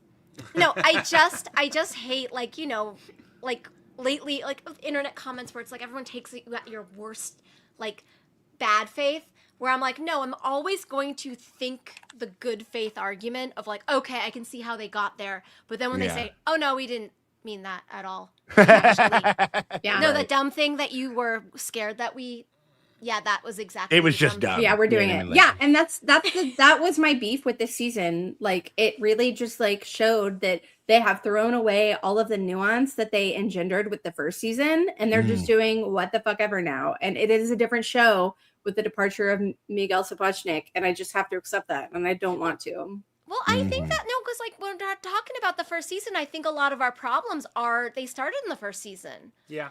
The idea to make Aegon not like like if you're going to make him like a sexual like assaulter, I need like a Succession level writing character study of like what he's doing, and like you need to see like the world and the lessons that he's taking from elders, or like I need to know how he gets there, how he gets to like maybe he like has been assaulted. I don't know what it would be, but like I need the coloring if you're going to want to redeem him later. I like given that we put him in this position, you know what I mean? Like in the we position have the Theon Reek thing. Like Theon was never a rapist, but he was a total like scumbag piece of shit. Fucking shit. Like against women. And that took seasons to do. And that was like really a fine line to like, and then all of a sudden we're like, oh, you know what? He really got his karma, and I can root for him now. Well, you want to know what it was? You want to? It was more. It wasn't so much like a textual like kind of like you did the. I mean, you did this horrible deed, but it was kind of a trespass and a betrayal on the audience himself when he decided to kill the kids and turn on the Starks. Like it was like this trespass that we just couldn't stomach as viewers after season 1. You know what I mean? Like, and then. Like, because I remember watching that with Angel for the longest time. He'd be like, fuck that motherfucker. Fuck that motherfucker. Like, oh, that's too bad. Oh, okay. Like, maybe it's kind of, and it's just crazy how you but it took 6 fucking seasons to get that. But also, murder and betrayal are so much different than. Oh, no. I am not equating that at all. I am just giving that as an example of like how it's crazy that to do something that is less difficult, but took longer. With way more real estate, kind of didn't, and like them kind of being able to kind of do it in a single 8-episode season here is great, is wild. You know what I mean? And you didn't need to make it like you didn't need to make him a rapist. Like there was so much more you could like the fact that he was going to child fighting pits. Explore that in one scene. Yeah, in a the scene. sadism of it would be so crazy, or whatever. Like how it's fucked up and he's fucked up, and then. Yeah, then he gets, totally burnt and like kind of has a realization of like, oh, I don't know. Like, I'm like, but it's so hard. But like, oh no, he just like raped that lady and off screen and it's bad. And I'm like, okay. Yeah. And then you're just like, and that's what's it's put a gigantic roadblock in front of us. Do you guys not understand if you're gonna do that storyline, how hard it's gonna be? Like I'm still like I love for a lot of people the actor's performance. Yeah. But when I think back to season, I just have to sort of memory hole that thing because I'm like it doesn't seem like the same character almost. No, I mean like and I think in a sense because they want it to have been that arc, but I don't know. It just needed more, especially like that's such a fucking razor's edge to walk. I think you're absolutely right about that. Like in that thing, Morgan. Shout out to Jenny. Thank you so much, dear. Oh my God. Like I keep the stats. I keep stats this streaming season. MVP first place, Paula Fairfield, followed by Emma Darcy. So this is for the whole thing. Okay. Cunt of the week essay inclusion wins. Like cunt of the week serving only had 5 mentions with no front runner. My favorite MVP was Gormless son number 2 that stabbed Avid. No, because it's so humiliating. I love you, Jenny. You're so right. I know. Thank you, my dear. Thank you so much. No, that's a brilliant point. I haven't even met you IRL, and I love you. Oh my God, She's a treat. You were so cool. We got We got to. Absolutely. No, that was so good. Shout out to Crazy Description. Hey, Sean, there are some huge events coming in season 4 that I can't wait to see your bar reaction to. Neither can I, Crazy Description. Yeah. I mean, like, I can't. I mean, I feel like I know there's a couple things that I know are going to happen, and it's going to be fucking. I mean, like, it will be wild to witness. I mean, like, again, I do think that it is kind of crazy, like how. Like it is especially the bar stuff and the way that we watch the show and the way that we interact with the show, at least on that first thing, it is the absolute best way to watch this show because like it is such a high, like it's such a high in excitement and the conversation and all that kind of stuff. I do think that, yeah, I don't know. And then like you interrogate it afterwards, which is what we've had to like do. afterwards, like you have the shower thought. You're like, yeah.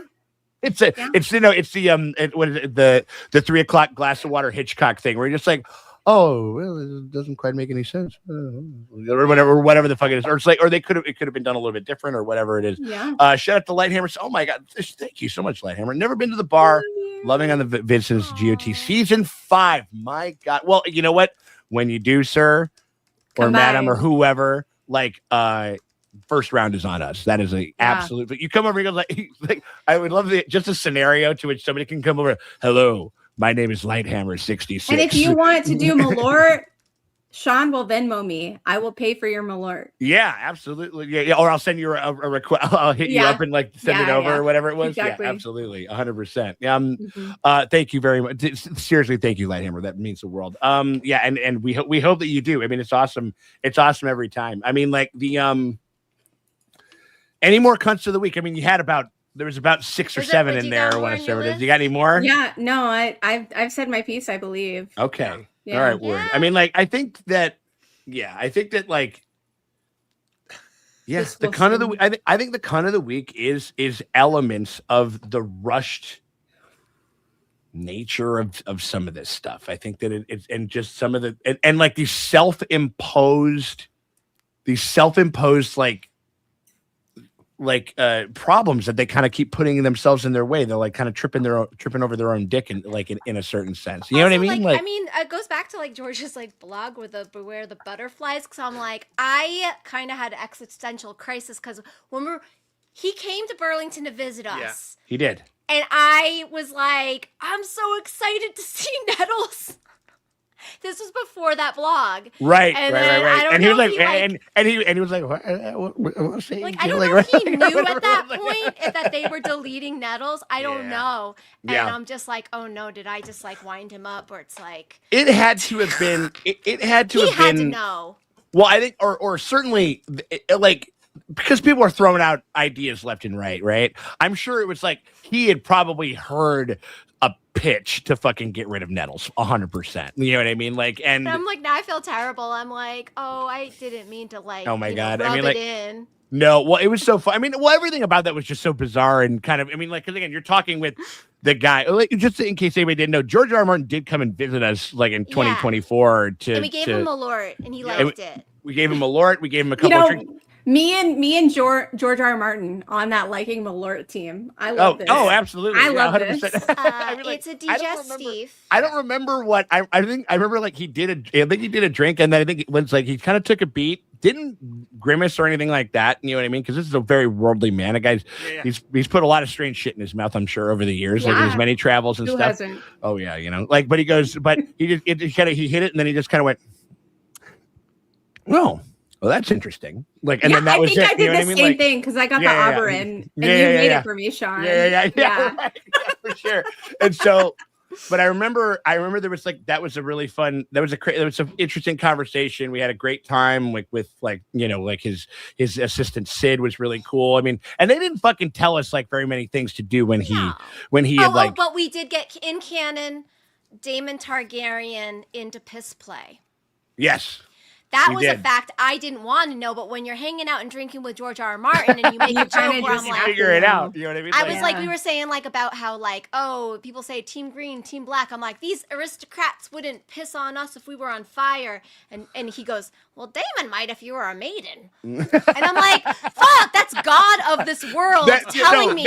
He literally just. He's the God of this world. Canonized. It's like now we're really because we've never really talked about our meeting with him like on stream or really like, anything like. And I'm like, okay, he's like, listen, he's not J.K. Rowling, but when she was like, oh, they used to shit on the floor and make it disappear. Yeah, I was like, that's a danger of hanging out with like the gods of your like magic world. They could 100%. Say anything, and you could be like, I guess that's like, what happens. I'm like, it's canon now. He likes to piss on girls. But did you? But again, was it just the question? Had nobody posed the question to him, and you induced? Did you like Bran reach back it into the ether? You know what I mean? Like, did you Bran like reach back and change change fucking like and change history and shit like that, it's impossible to know. I mean, like, and Well, like, apparently and the all ink I'm is not saying is- dry.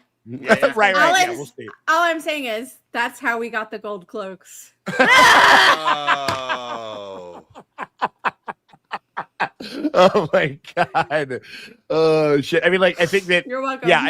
Yeah, no, that was. I mean, again, and I remember like, or there was also just things I like was like, where if I have to know it, you all have to know it. exactly Yeah. 100%. But I remember like it was again, he was so kind of like giving and generous with his thoughts because again, like Sid had told us like he was like. I know, right? Everybody's like, please, God, no. Like, but he was very generous, like, with stuff. Cause I think, like, literally, I think the only thing that, like, they told us to do, they're just like, don't, like, announce this as, like, an event because we don't want it overrun with Right. people. And we're like, say less. We'll keep it real keep it small and chill. shit like that. Very Yeah. chill, like, and then they were just like, just no questions about the book, you know what I mean, like or whatever it was. Yeah. And I was like, fucking boy, like of course, like I'm prepared to literally. People I are was dumb. I was looking up like what his favorite like sports teams were, so I kind of could maybe talk a little bit of shit about them. Well, And then I remember like we're You had talking. the best question of all when you Oh. asked him what Ron Perlman smelled like on the Beauty and the Beast television show. in the beast suit or whatever Yeah. it is. And he was just like, he goes like, well, shit, I never really, he was like, no one's ever asked me that before. And I was just like, But he thought about it. yeah, Like, yeah, he yeah. definitely Right. thought No, about it. That's what I'm saying. You know what I mean? Yeah. Like, I think, like, My but I remember, favorite thing about the whole thing was when he was like, he like turned to me and he went, "Can you sit in your seat?" And I was like, "Wait, you know where I sit?" I was like, "What?" I was like, It's "What is crazy. happening right It's now?" yeah, all this it's germ wild. lore is making me lose my mind. I need Yeah. you guys to know that. I was like, he just like, discovered, yes, sir. he had discovered like reaction videos in general. He Yeah, had yeah. never seen our Game of Thrones one. He didn't know ever. that he did the original show. yeah. He was on you know what some I mean, like reaction channel journey Like, on yeah, YouTube kids hear Nirvana for the first and time. or whatever, found yeah. the House of the Dragon once. Yeah. Yeah, and so it's like, oh, it's kind of cool. So So like, and then wild. I remember she had said like, no, like no, like, and I'm like, yeah, of course, we're not gonna fucking ask about the book or whatever it was. Right. And then like we were just talking and just kind of naturally in conversation, he just kind of brought it up and like so then and we're like and I was definitely like I was like one of the blues in Arrested Development where I was like, no touching. No touching. touching. I was like, No no, touching. it was I like didn't no do winds it. of winter. Like it was like whatever. Yeah. It was fucking wild. And so like I don't know. It's just one of those things where I figure, you know, we did the cut of the week, but we brought it up, and I think that's a nice little kind of element I think to end on as far as like our illuminating our little fucking meeting and shit like that. with MVP which was George really R. R. cool. Martin. He was Hey, right. I'll back that. Yeah. I'll back that for sure. I mean, like, I think we also got. I think we took care of all the. I think we took care of all the fucking. The super chances of chats. George R. R. Martin watching your reactions are low, but never zero. No, honestly, and not just Never, not just Game never, of Thrones stuff. never tell me the odds. Like, right? Yeah. Like, I'm Yeah, gonna yeah. ditch my Star Shout Wars. out with to that Swim shit. Free. If you Oh have my God. random like listening to music reactions, there's a chance because he Yeah. was just going on a journey. Yeah. Yeah. So I don't know. So I mean, I think that kind of like I think in closing, I mean, like anything in closing that we kind of want to make mention before we sign off, guys. I mean, like. Nope. It was good to be there. You know, Game of Thrones is about the friends we make along the way. Yeah, Yeah. I can't wait. I can't wait for Night of the Seven Kingdoms. I in want to know. 2027. Do you Yeah. guys want to see me at House of the Dragon, or do you guys want to see me at Knights of the Seven Knights Kingdoms? of Seven Kingdoms. Because I Yeah, know 'cause which it's one both. I'm gonna have. Well, more fun no, at. no, both. I mean, like, Both? yeah, of Both? course, Okay. like, yeah, of Both, course, but yeah. also So, Night of the Seven Kingdoms is like because it's so good. Yeah, Yeah. it's so good, and they're doing my favorite book. The This second next one, season. oh, yeah. is it your favorite one? All right, well then let's get Sword, you yeah. let's get you both in there and stuff like that. That'll be good. Like we can finally get Batman hanging out in Metropolis. You know what I mean? Like Hell even though yeah. like it'd be great. Or right, like you're more of like maybe more of a Superman hanging out in Gotham because we are in Chicago and Chicago yeah. is Gotham City. You know what I mean? Like Right. the Also I get think Batman I'm too. a rogue or a gambit hanging out in Gotham City. oh no, yeah. Yeah. Some Like you're not even in the right universe. Yeah, That's I true. think I'm a magic hanging out in Love that. Gotham Yep. City. There So I'm we here go. for it. There I'm we here go. for Yeah, it. 100%. Yeah. No one's like it's no more streams after this. No more streams after this. Then No streams, huh? This then. I think that. Well, listen. I think that we're gonna do. I think do more. probably what we can figure out is. I think it's always about like kind of like it's something. It's a little bit of a thing that we got to kind of like when we take into account like what we can do and like, well, you know, with what the numbers are and stuff like that and everything. And I think that with this stuff, it does really good. We're definitely going to be doing for Night of the Seven Kingdoms, just like we did with season 1. And we're definitely going to have like Maddie back and a bunch of the other people and stuff like that. But I think it's one of those things like, how about this? Maybe we can do something like when we start to make some casting announcements for, say, the Aegon's Conquest movie. I think that there's potentially some kind of like when there's some big news kind of happening or something like that. I think we'll play it by ear. I think we can play it by ear, but it's one of those things where we could stand to get like 1 or 2 extra because I do love live streaming. I love this shit. Like it's so much fun to talk with everybody and so much fun. No to editing. It's so fun. It's like no editing. It's just there. You're right. I mean, like, no, absolutely, Morgan. Absolutely. When she's right, she's right. When she's right, she's right. Yeah. She knows. And so like, so I think that we're gonna be rocking some in regards to like some of the other stuff that we're going to be covering and shit like that, like in the coming year and everything. And so, I don't know. It's like, it was like, my beautiful Yanks. Any of you know, any of you not in the know of the books because I'm am, and I'm enjoying it so far. That's kind of that's sort of where I am. Kind of where, it's like you and I are kind of in that. Like I've read like a majority of it, but I'm not like deep or like like these two exactly on those wikis, like just diving on shit. I'm a lore freak. Yeah, and I think that like it's like but then you learn that this random character that shows up punched the horse in the face so hard it died, and that's when it's worth it. I love that's when it's worth it. We got Sir Luther back for one more. I love that. It's like another Sir Luther reference.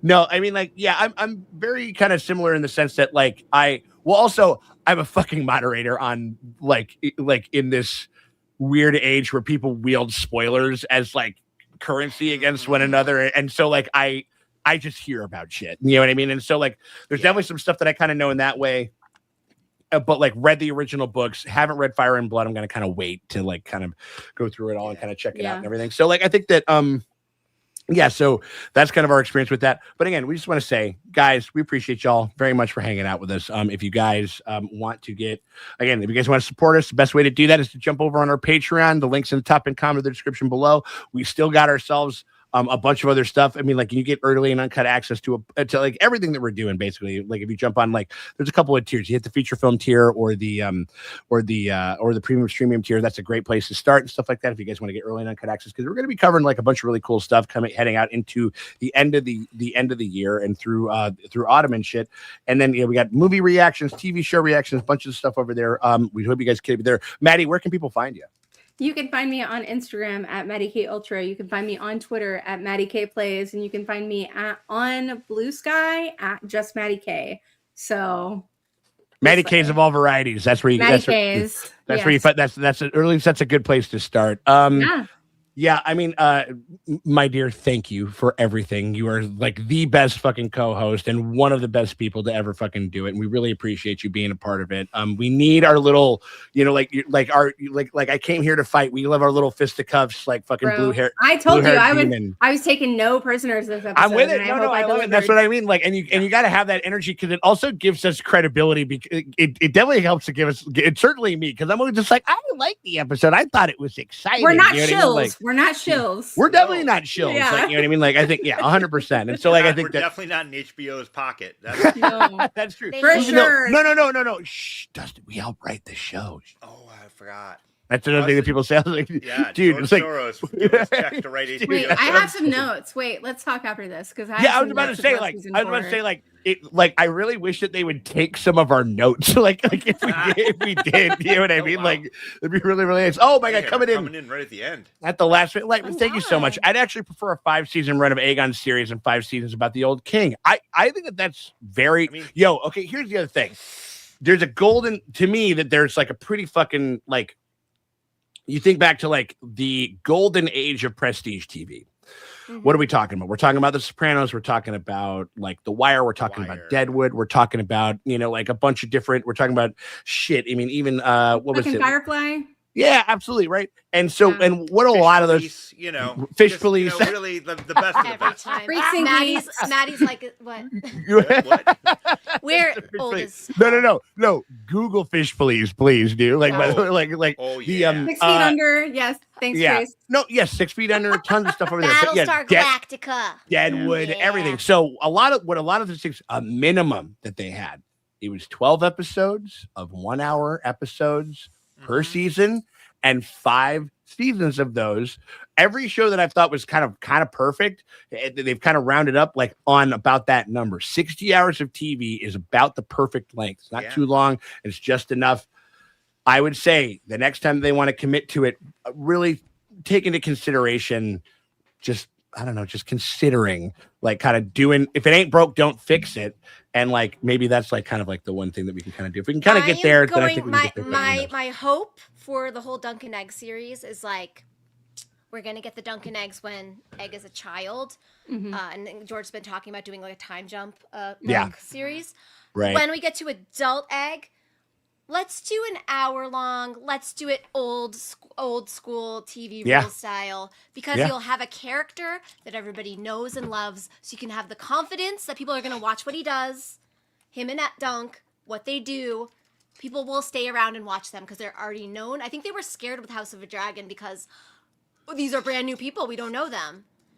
And I am hoping with like Dunkin' Egg that they will have the confidence that like these are beloved characters, right? So they can give us a normal. Or there was like, I don't know. I mean, like I know that Apple has like all the money and shit like that, and they're kind of like the target of fucking prestige TV, as in like they don't have to worry about being exactly super profitable or with their shit or whatever it is. But when they went like, oh, Succession was really good. There was 8 episodes the first season. We give it 10 episodes the second season. Imagine that. You know what I mean? And so like, so I think that there's an element to which I think we can kind of like hope for that going forward. And again, guys, if you like money, if you like more money, like that could also be a thing. So I just want to say, but I think all that being said, I think that thank you to everybody. I guess like Lightbringer coming in, or yes. And I want to say one more thing before we dip, which is that Bestie Trace hit me with a truth bomb like right yesterday. I think it was yesterday, when she was like, I just realized who Darren is. And I was like, who the fuck is Darren? Because I've been thinking about that all the season. And she said, he's the little boy from Bly Manor. Oh, I thought you knew that. No, I didn't. Whoa! I didn't know that. I had read that like the day after I saw, and I'm like, oh yeah. No, I had no idea. So we're talking about 40K in chat. So if you guys don't know, Mike Flanagan is writing the 40K series with Henry Cavill.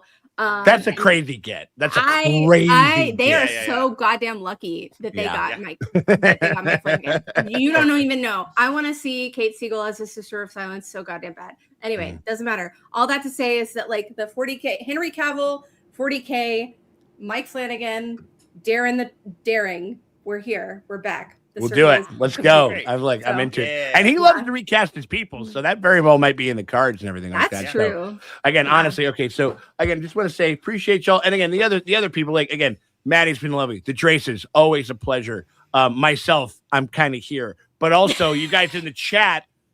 You guys are also bringing it all the time, not just the super chatters, but just everybody and stuff like that. But we do got to make sure that we get out to the super chat. Shout out to Lighthammer, shout out to Nick, shout out to Crazy Description, Jenny of Cold Stone Creamery, one of our goats. Queens in the bar, one of our goats for sure. Da Big Appa, Stranger Sum, Mark Reeves, Voodoo Man Forever, Slurpee, Roman, was it Roma Arma 30 and Nick Alistair, and Stranger Some, Alistair Gray, so many, Mr. J, Mr. J. Morgan, give us one, Mr. J. Can you do it? Can you do it on command? Do it on to me. Mr. J, why are we doing this today? Mr. J, come on. What's going on here? Diogeno, Nicole Emery, and again, the Big Appa. I think he was one of the MVPs with the most like individual ones, and we appreciate you. I was just like, bye. Later, Tater. Later, buddy. All right. Again, y'all, we cannot say thank you enough for joining us, dude. Fuck yes. Did you get the laser light show? Like, is that what works over there? It's like that's how you do it. That's how you do it. Not when you want it to happen. He never though. does it when we want Not when you want to. But anyway, but again, guys, it really has been a pleasure each and every time that we rock this stuff over there. That's what I'm talking about. Absolutely. And we got like every time he hits the ring. Fucking Flopsy. Bye. Anyway, but you just want to say, guys, it has been a pleasure. It continues to be a pleasure. We cannot wait to see you guys again for at least Night of the Seven Kings. But we're going to try to maybe get ourselves a handful, just to check it back in with the kids, like a handful of streams, like kind of whenever there's some big casting news or some stuff to talk about each and every time that we come back. It's a pleasure. It remains a pleasure. We cannot thank you enough. We appreciate y'all for hanging out with us, and we will check y'all later. Bye, guys. Thank you.